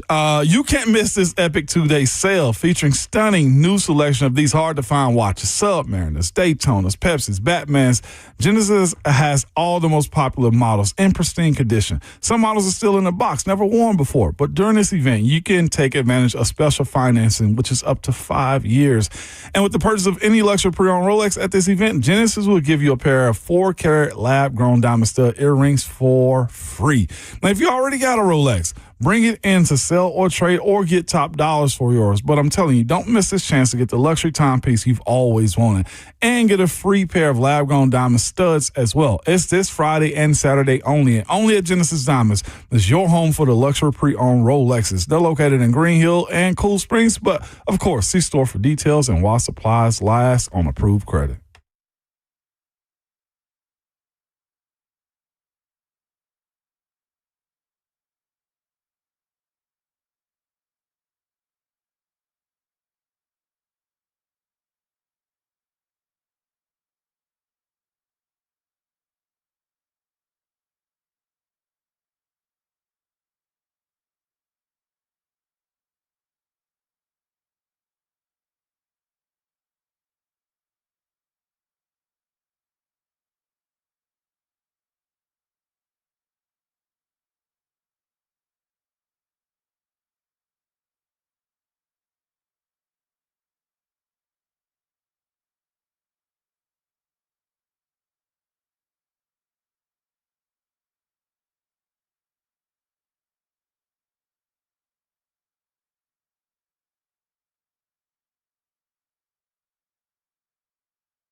9:01, good morning live from the Circus Sports at the Mint Kentucky Downs studio. I'm Justin Hawkins. News across the NFL this week keeps on rolling in. Big trade yesterday going down with the Los Angeles Rams trading for Chiefs cornerback Trent McDuffie in exchange for the 29th overall draft pick in this year's draft, as well as the 5th and 6th round pick this year and a 2027 third round pick next year. Also, several players released yesterday across the NFL landscape. Patriots releasing wide receiver Stephon Diggs, who had over 1,000 yards receiving in his lone season in New England. The Vikings, they're releasing defensive tackle Jonathan Allen as a cap casualty. He had 3.5 sacks this past year.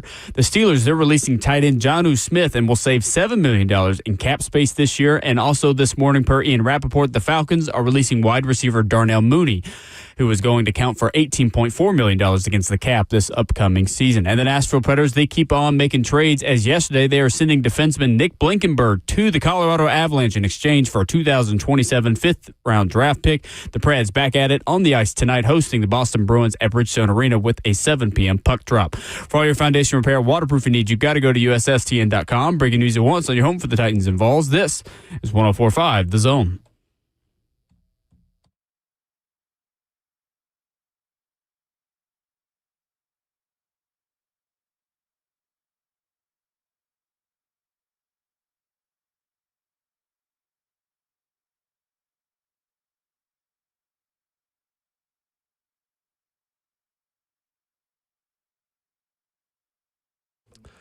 Fourth and final hour of the show, getting started on your Thursday morning. Hope you're having a good start to your day. If you got outside today, you probably are. It's gorgeous. It is what I would call day drinking degrees. Boy. Just make sure your boss is okay with it, or if you can hide it properly, if you're doing that. 615-737-1045, the number. Ramon Foster, Will Bowling, Justin Hawkins. We'll be joined by Richard Hendricks of the SEC Network at ESPN, talking some SEC hoops coming up here in 15 minutes on what has been a very Titans-heavy and NFL-heavy show in a busy part of the NFL offseason, Ramon. Looking forward to that. I am, too. So the Chiefs yesterday made a big trade. It's the story of the day in the league, acquiring Trent McDuffie. The Rams did, acquiring Trent McDuffie from the Chiefs. And now Kansas City has 2 first-round picks. They have pick 9 and 29. Titans fans are asking a logical question.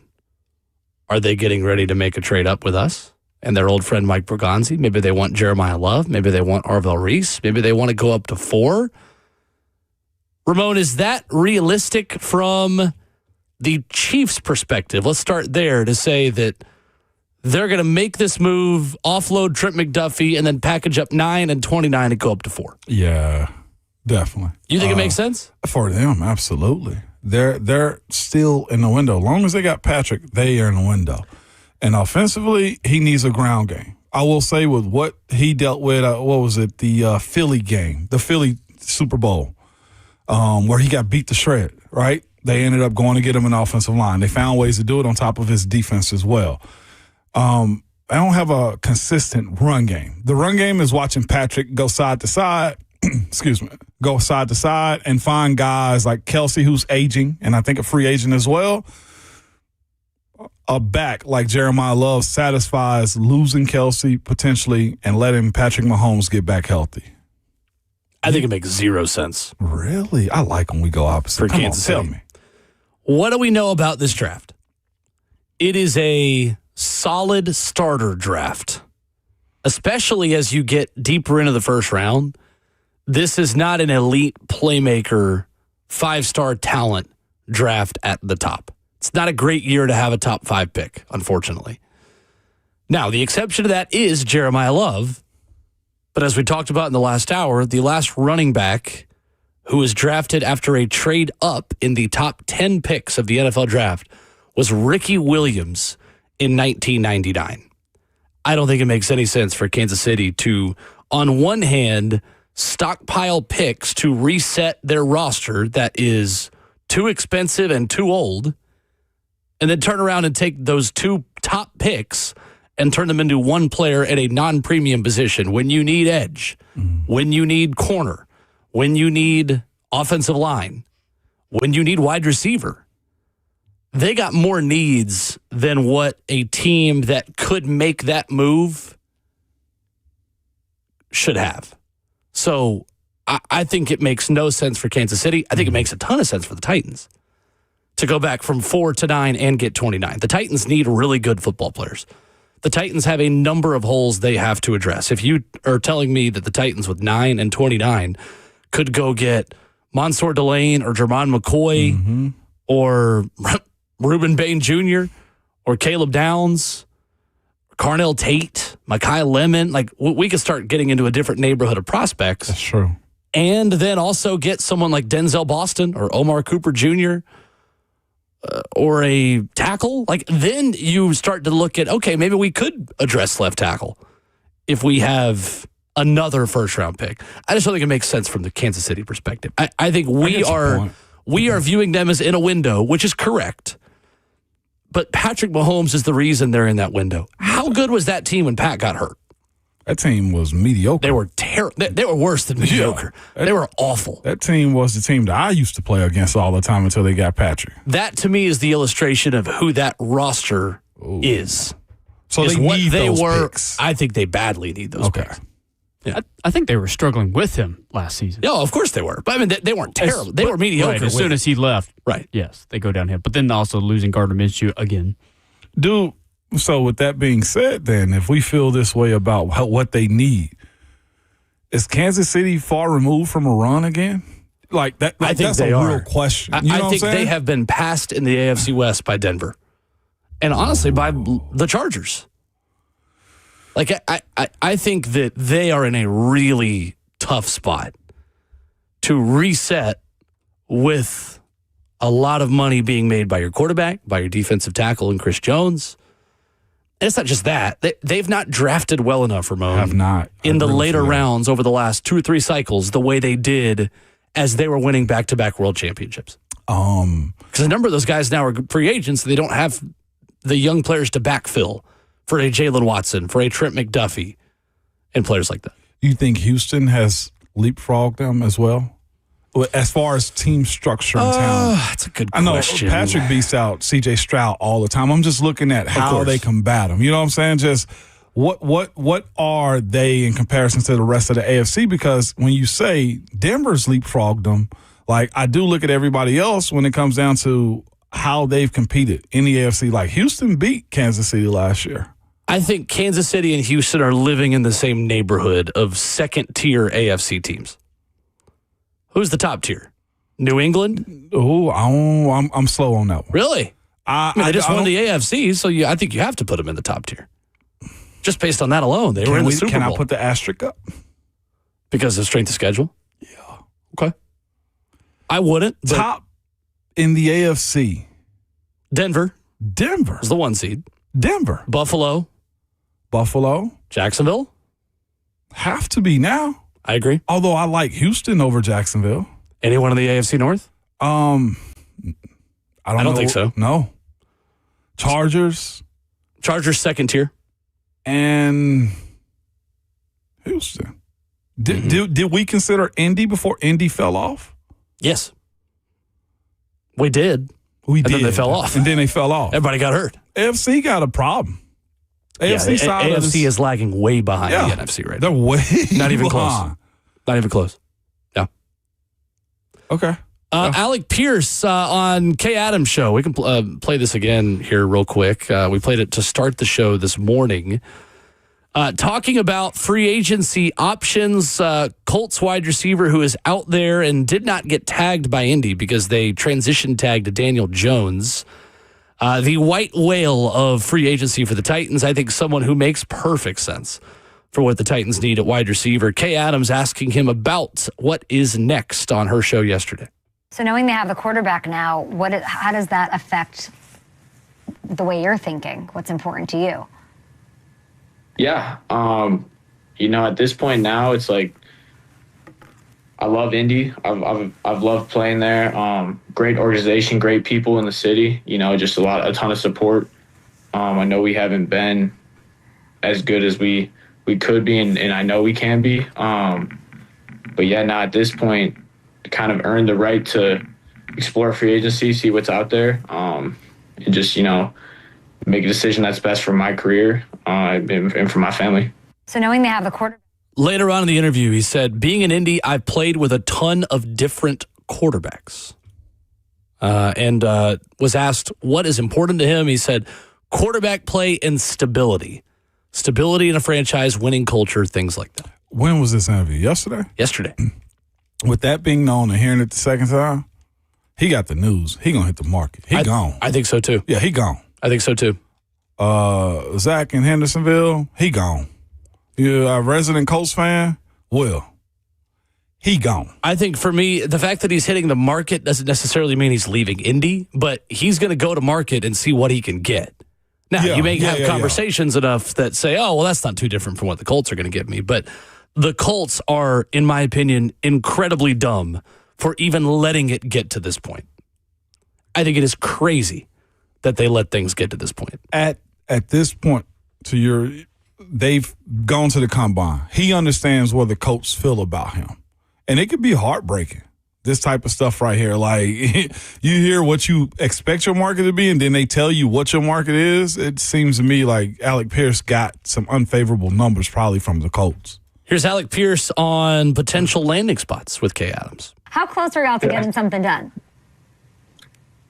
I'm not really sure. I think my agents they're on that more so, but I think they really said what they're going to start working on stuff, after they figured out the Daniel stuff, which was yesterday. So I think we'll see it. They should be getting back to us today. Yeah, I mean, I'm looking at other teams that I know want you. I mean, I've heard things. I know with fans, I'm looking Patriots. You keep getting linked to the Titans. Is that interesting to you?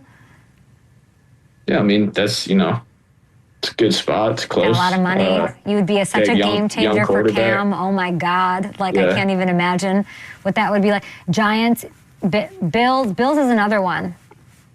What would it be like to have Josh throwing you the ball? That would be special. I mean, he's one of the most talented quarterbacks in the NFL. Big fan of his game, always. So that would be cool, too. Yeah, Ravens, Chiefs, Chris Ballard, know ya, love ya. We got to get this done. We got to get this done. Colts fans don't want to. That's Kay Adams with Alec Pierce, Colts wide receiver yesterday. My concern about that, Ramon, is that he sounds like a guy that's going to the market as of today. I don't think you take that interview if you're not trying to put pressure on Indy to get a deal done. I agree. I'll ride with you there. I think he's going to take calls, but also I think he still wants to. If I was still guessing, I think he's still going back to Indianapolis. He mentioned that it's close. It's when he spoke about Nashville. Like, he wants to be, I guess, at or around this region. Hey, right down 65. Kansas City ain't far from where I'm guessing he's from in Ohio as well. What kind of podcast also was she running? It sounds like she's the Up and Adams show. Therapy work. Okay. I got to go see her set up. Alvin in Nashville quickly before we get to Richard Hendricks. What's up, Alvin? What's up, Alvin? How y'all doing? We good, man. Good morning. Good morning. I was going to say real quick, as far as the draft goes, do y'all believe that the Titans is probably, like you said, they love, but they're not in love. Do y'all think that they trying to, put them out there to, have teams trade up to get them? And also, I'm with you, Ramon. Even if love is there, I'm Sonny Styles all day. And also, what do y'all think is going on with the L'Jarius Sneed situation? I ain't gonna. Thanks, Alvin. Appreciate it, Alvin. I don't believe they're trying to create some kind of manufactured love of Jeremiah Love. I do. I believe they legitimately love him. I think both are. I think they are trying to put him out there. And I also think if somebody wants to come and get him, Kansas City.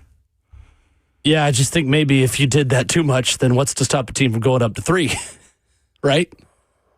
And snagging him in front of you, Yeah, it's just how they play it. I think there is legitimate reason to believe they really like Jeremiah Love. I think with where they are, it's one of the first times since I've been covering them with the draft that I feel like they can play the media game. I like this for the Titans. Whether they actually do love them. 100%. They got options. Or they trying to tease.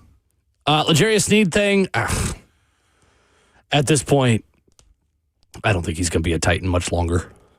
Yeah, Alvin, I'm more out than in on that conversation. Yep. Yeah, when you mention whatever his allegations are. He's not going to be around much longer. And he in my played opinion. for you much as well. Richard Hendricks talking SEC hoops. We shift gears after the break. What is the headline of this SEC tournament next weekend. And the thing that's most interesting about the basketball we're about to watch here in Nashville, Richard Hendricks joins us to discuss that next.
Ramon Will rolls on, hour 4, continuing from the heart of Music City. He is Ramon Foster. I'm Will Bowling.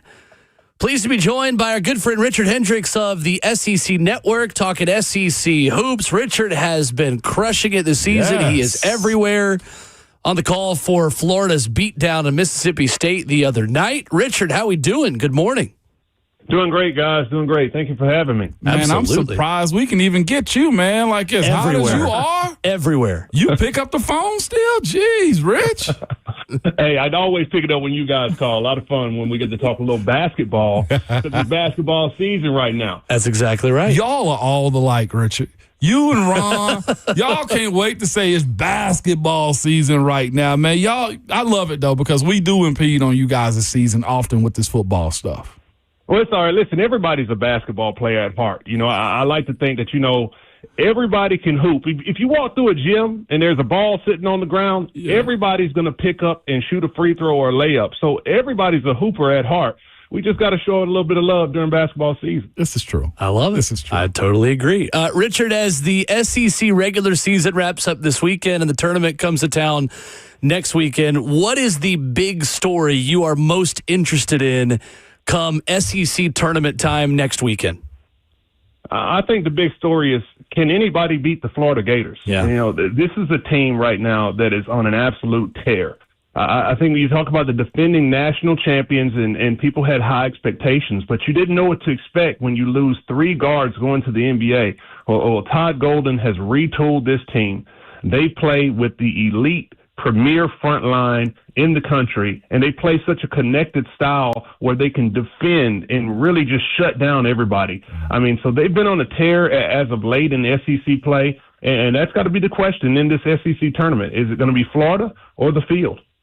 Richard, it feels like there are a lot of similar teams after Florida in the SEC. I know Joe Lunardi has got Tennessee, Arkansas, Alabama, Vanderbilt, kind of right in there in that 4 to 5 seed range. Who is your favorite dark horse after Florida, who you feel like has the best shot of maybe upsetting the Gators next weekend? Well, I'll tell you this. Tournament time of the season is always about matchups and who you're running into. So Sure. with one more game left in the regular season, the standings are not yet settled on who you're going to play. So it's going to be about who you match up against.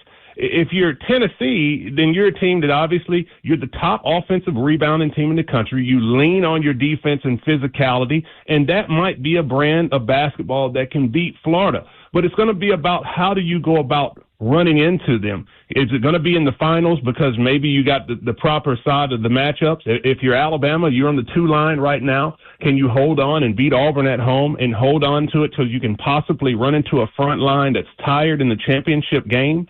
But to me, it's not necessarily about in a tournament about beating the top team. It's about what's going to be the route in which you run into them. Maybe you can avoid them, but if you do you match up with them? And right now, quite frankly, I don't know who matches up well against Florida at this point in the season. We're joined by Richard Hendricks this morning talking some college hoops. Rich, with that being said, I heard Ron say yesterday, man, it's not about who you lose to in conference play in the conference tournament, it's who you beat. What does that mean for these teams going into the SEC tournament that may be trying to get their last bid, like a Missouri or whoever else that are, trying to stake their claims? What does it mean is who you beat in this tournament? Well, he's exactly right, because you get the opportunity to still play quad 1 games, which are very important when it comes to building up your NCAA tournament resume. The biggest team that I look at that has the biggest opportunity to improve their resume is Stephen Pearl and the Auburn Tigers. They were solidly in the NCAA tournament. They've slipped up as of late. They got a win that they needed most in their last game, but they're going to have to see if they can go on the road and win in Tuscaloosa, and then whatever the matchup is in the conference tournament, if they can get some significant wins to improve their tournament resume, then they're going to be in it. Now, the rest of the teams, Alabama, Florida including, Tennessee, Arkansas, you're trying to play elite teams and pick up a win, so now you can get a better NCAA tournament seeding, which is often going to give you a better opportunity to make a deep run into the tournament and hopefully be there in the Final Four. Rich, when you're going into March Madness, and we're about to hit it, especially with the men's conference play, what's most important, man? Because I'm looking at these guards, man, from LeBaron Fallon to, anybody else, that Tyler Tanner is in the SEC, Jacoby Gillespie. What's going to stir the drink come tournament time for these groups, man? Because there's been a lot of dynamic guard play, but who else is bringing it in the paint for these teams? Well, the first thing for teams at this point of the year is going to be health and confidence. And if you look at the top teams in the league right now, Florida, Alabama, Tennessee, Vanderbilt, Arkansas, they're playing pretty good basketball right now. If you look at the league last year, they talked about how good they were in the non-conference. But this season, all of the teams are trending in the right direction at this point of the season. Now, you touched on the guard play. Big men carry you throughout the most of the regular season and throughout the majority of the game, but you got to have elite guards in the money time that can step up and knock down shots. I think when you look at these teams that are constructed, Arkansas, Darius Acuff Jr., this is a top-notch player that might be in consideration not only for SEC Player of the Year, but he's putting a bid in for even the National Player of the Year. Tyler Tanner, who had a big-time performance in his last outing on the road in Ole Miss, is playing first-team All-SEC ball right now, and really he's also making a pitch. Can he be in consideration for one of the top players in the conference to win the league? LeBaron Fallon at Alabama. These are your money-time players that have to step up big in the clutch, and this is no better time to do it when the lights are brightest, when everybody's watching you in March. Man, it's fascinating you bring that up, because that's where I want to go with the bright lights. It's actually a coach. I know Florida took down Arkansas, but is this version of Calipari at Arkansas better than what left Kentucky? Well, it depends on how you look at it. I think they're two different types of teams. When John Calipari was at Kentucky, he got it done with freshmen who were one and done, lottery pick caliber players. Now, he has a lottery pick caliber player right now in Darius Acuff Jr., as well as Malik Thomas, who's probably going to potentially play himself into the NBA in the first round this year or whenever he decides to come out. But don't forget the veteran players that are on this Arkansas team. You talk about Billy Richmond III, who's been playing really good basketball. Trevin Brazil's playing really good. Malik Ewing is a good low post player that can get it done. DJ Wagner now has experience in the league. So when you compare what Cal got done in years past, when he was winning a national championship with Anthony Davis, who was a true freshman, and he had a lot of one-and-done guys, you can name a whole list of them that were going straight to the league and having success. He has a little bit more of a veteran presence on this roster, and maybe the most veteran presence when it comes to what they returned from last season. So it's a little bit different how you have to judge it, but just like in college basketball and athletics all around, you have to judge this entire landscape differently, because now you have older players, and that tends to be the recipe to be successful. Richard Hendricks of ESPN and SEC Network with us, talking some SEC hoops. Richard, down the stretch in that Tennessee-Alabama game, I know it's been a couple days now and both teams have played since then, but it was an illustration of a common theme for Tennessee. Yes, Alabama deserves a ton of credit for the way they hit big shots, to your point, and big jump shots down the stretch, but it has been a trend for Tennessee to just fall off late in games. We saw it twice against Kentucky, as you know, and then again in this one. What is changing for Tennessee down the stretch? Do you see a common theme in the way they are giving away these games, and how do you fix it moving forward into March? Well, they might have fixed it with their last performance that they had on the road at South Carolina. They played strong basketball from the opening tip into the end, and you do it even without your star player, Nate Ament. But listen, this is still a strong team. They had some troubles losing some games as far as closing them out in the clutch, some uncanny turnovers late in games. And if you look at this SEC season, probably in the last 12 games or so, you got 2 late-minute losses to Kentucky, and then a loss to Alabama that, if you look at the box score, you cannot explain how they lost that game to Alabama.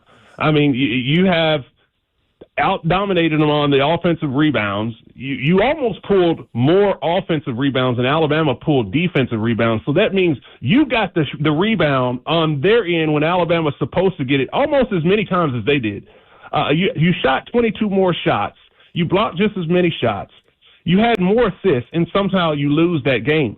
So I wouldn't panic too much if I'm following the Vols, because you have 3 losses that you can't really explain. This is still a strong team, the number 1 offensive rebound and number 1 second chance point team in the league, and even in the country, they're amongst the elite. So you have a weapon at getting that ball off the boards and dominating in the paint. And moving forward, I think that does translate in tournament play, when a lot of times people are not able to hit shots when you go to rims and gyms that you've never been to, playing with a new ball that can bounce as high as the ceiling, and you don't have that type of familiarity in that environment. So I wouldn't panic too much, because when you lean on defense, you have a chance.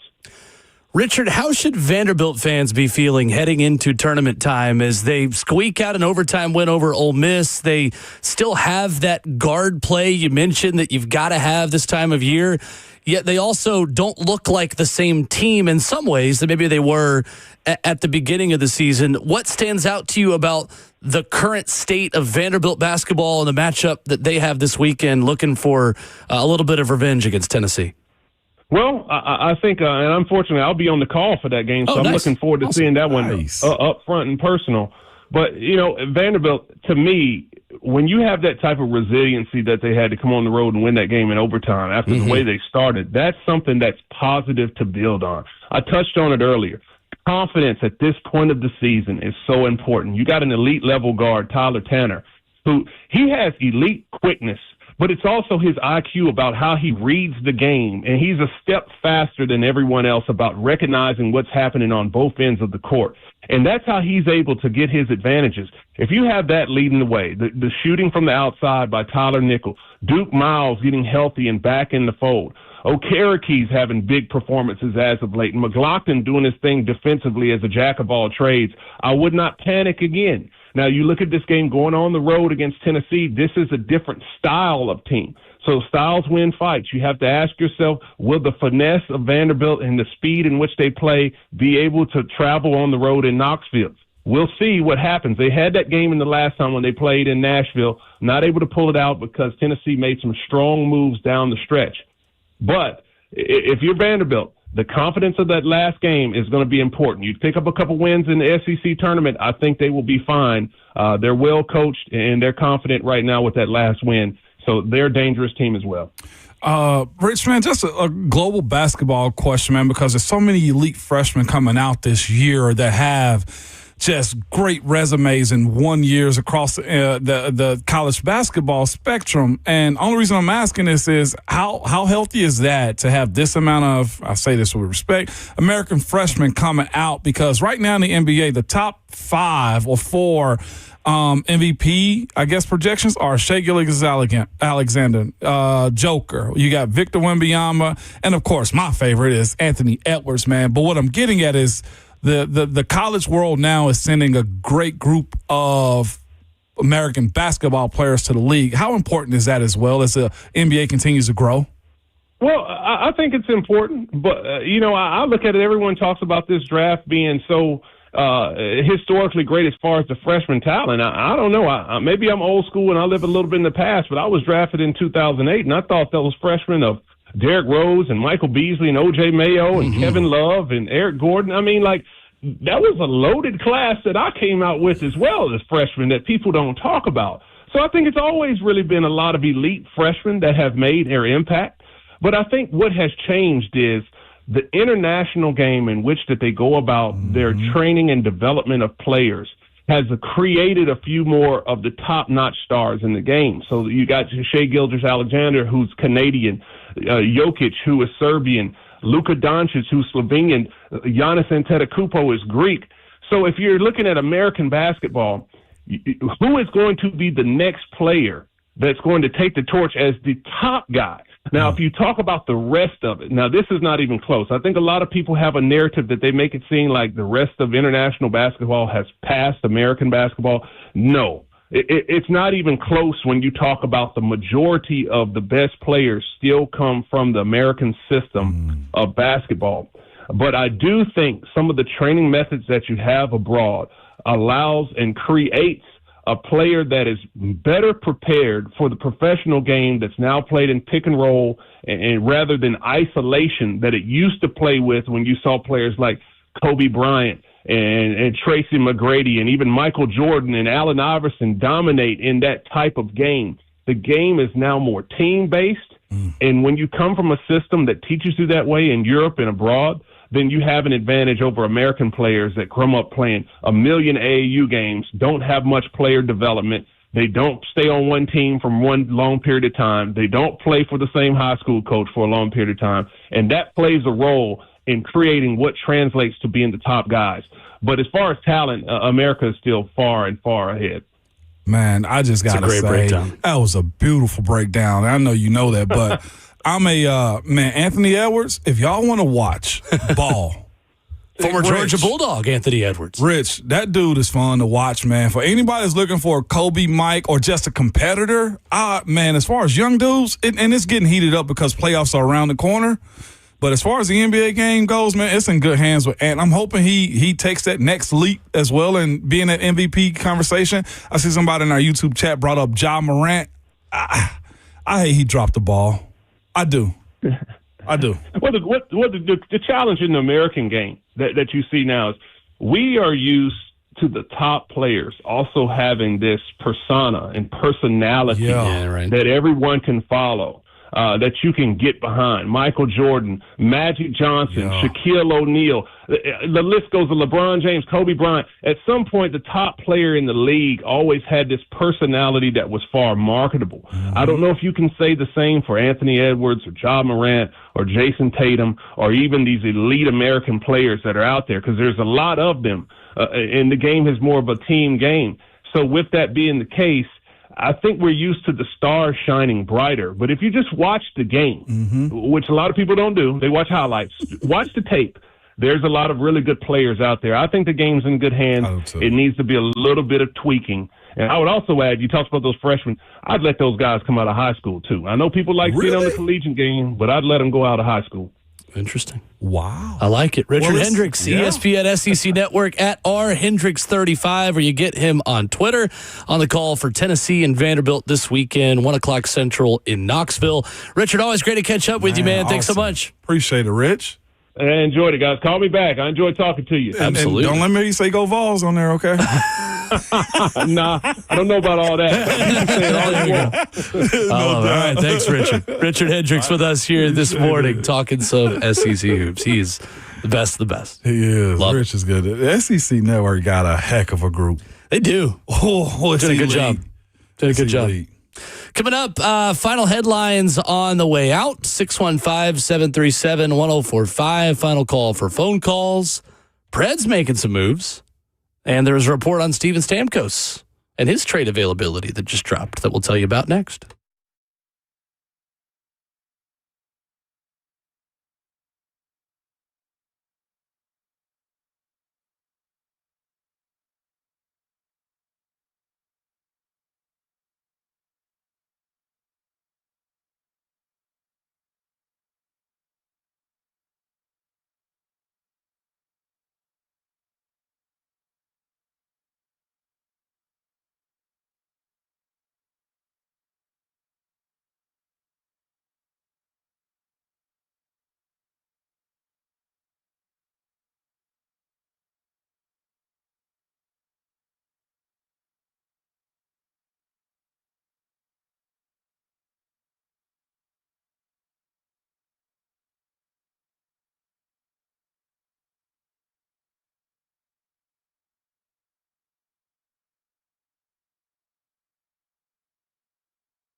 Wrapping up the show on Ramon and Will.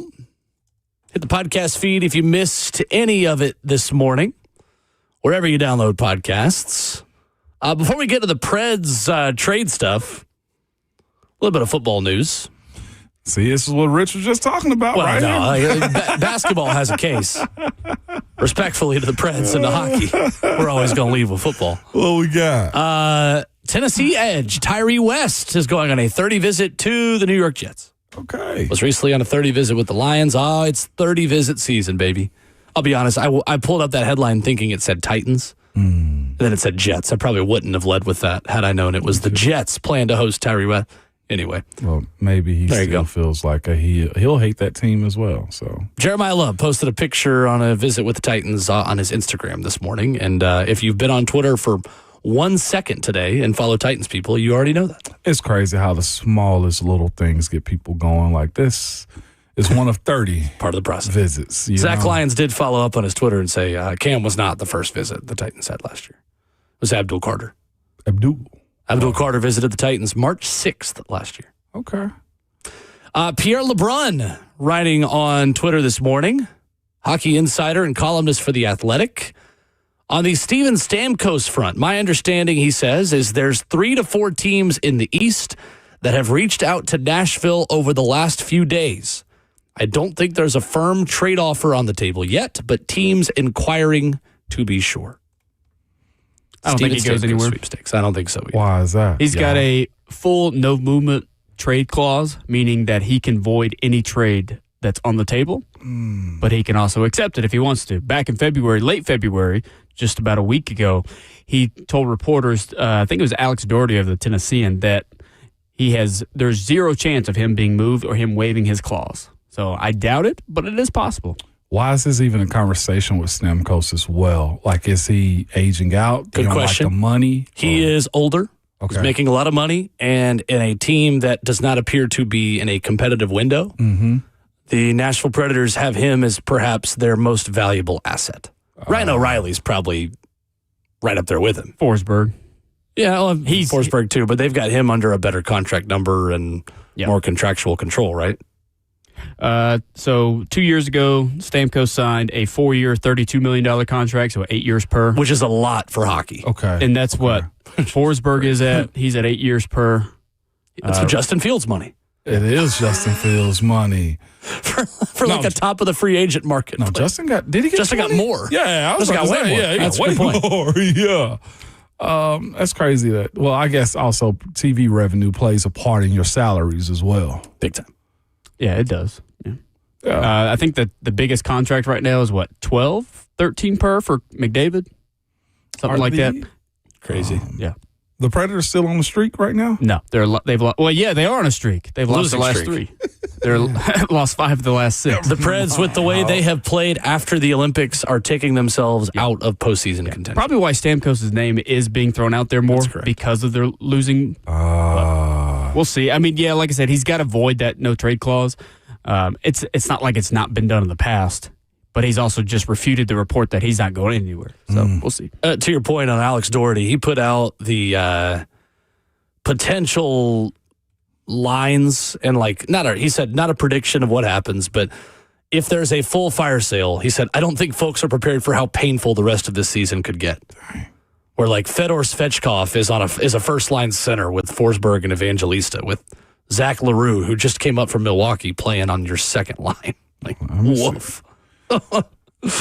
Yikes. If you went full fire sale. Well, let me see if I can get some cheap tickets to the Predators then while they're still not going to be cheap. These issues are going on. Are they really? Still not going to be cheap. Pulling it up right now. Especially not on the weekend. But still not going to be cheap. Well, they're not here this weekend. I just realized they're in Buffalo, if I'm not mistaken. Tell you who is here this weekend. Who? Nashville SC. Nashville SC. What time? 7:30. It is the Barbie game day. Ooh, Barbie game. Taking on Minnesota United. Minnesota is really good, by the way. Okay. With Colombian superstar James Rodriguez, who could make his debut. I was about to ask, do you think he's going to make his debut? Yes, I do. Cool.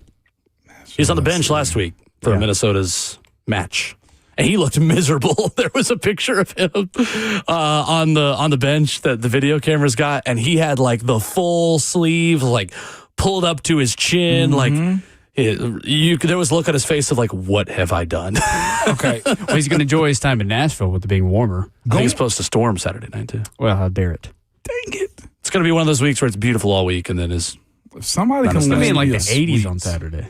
Oh, sweet? Yeah. For I'm trying to what? get into For something. Preds or for Geodis. soccer? No, Preds Geodis? ain't here this weekend. Well, just go downstairs, get some tickets. I am. I'm looking right by the bench. They got club level right behind the pitch, I guess. You can just say field. It's okay. No. Well, if I'm gonna do this soccer gotta do it right. thing, I say field. I don't always say pitch. Well, you need to get your verbiage together then, I okay? apologize. That's on you. That's not on me. The fact that I'm out here more knowledgeable than you are about, the terms I of have what we use in soccer. gotten an email from a disgruntled NSC fan saying that I was phrasing something wrong before, which I was right. Really? Which usually is the case, but I'm kidding. You know what? I'm not kidding about being right. I'm kidding about usually being the case. Forget them. We ball anyway. Back at it tomorrow morning, 6 a.m. Ron Slay and Brent Hubbs. More free agent news and whatever in the world else is going to happen today. We'll have it for you tomorrow on your Friday morning. And you must remember at all times, your Twitter fingers and your mic is always hot. Hawk, hit them with it.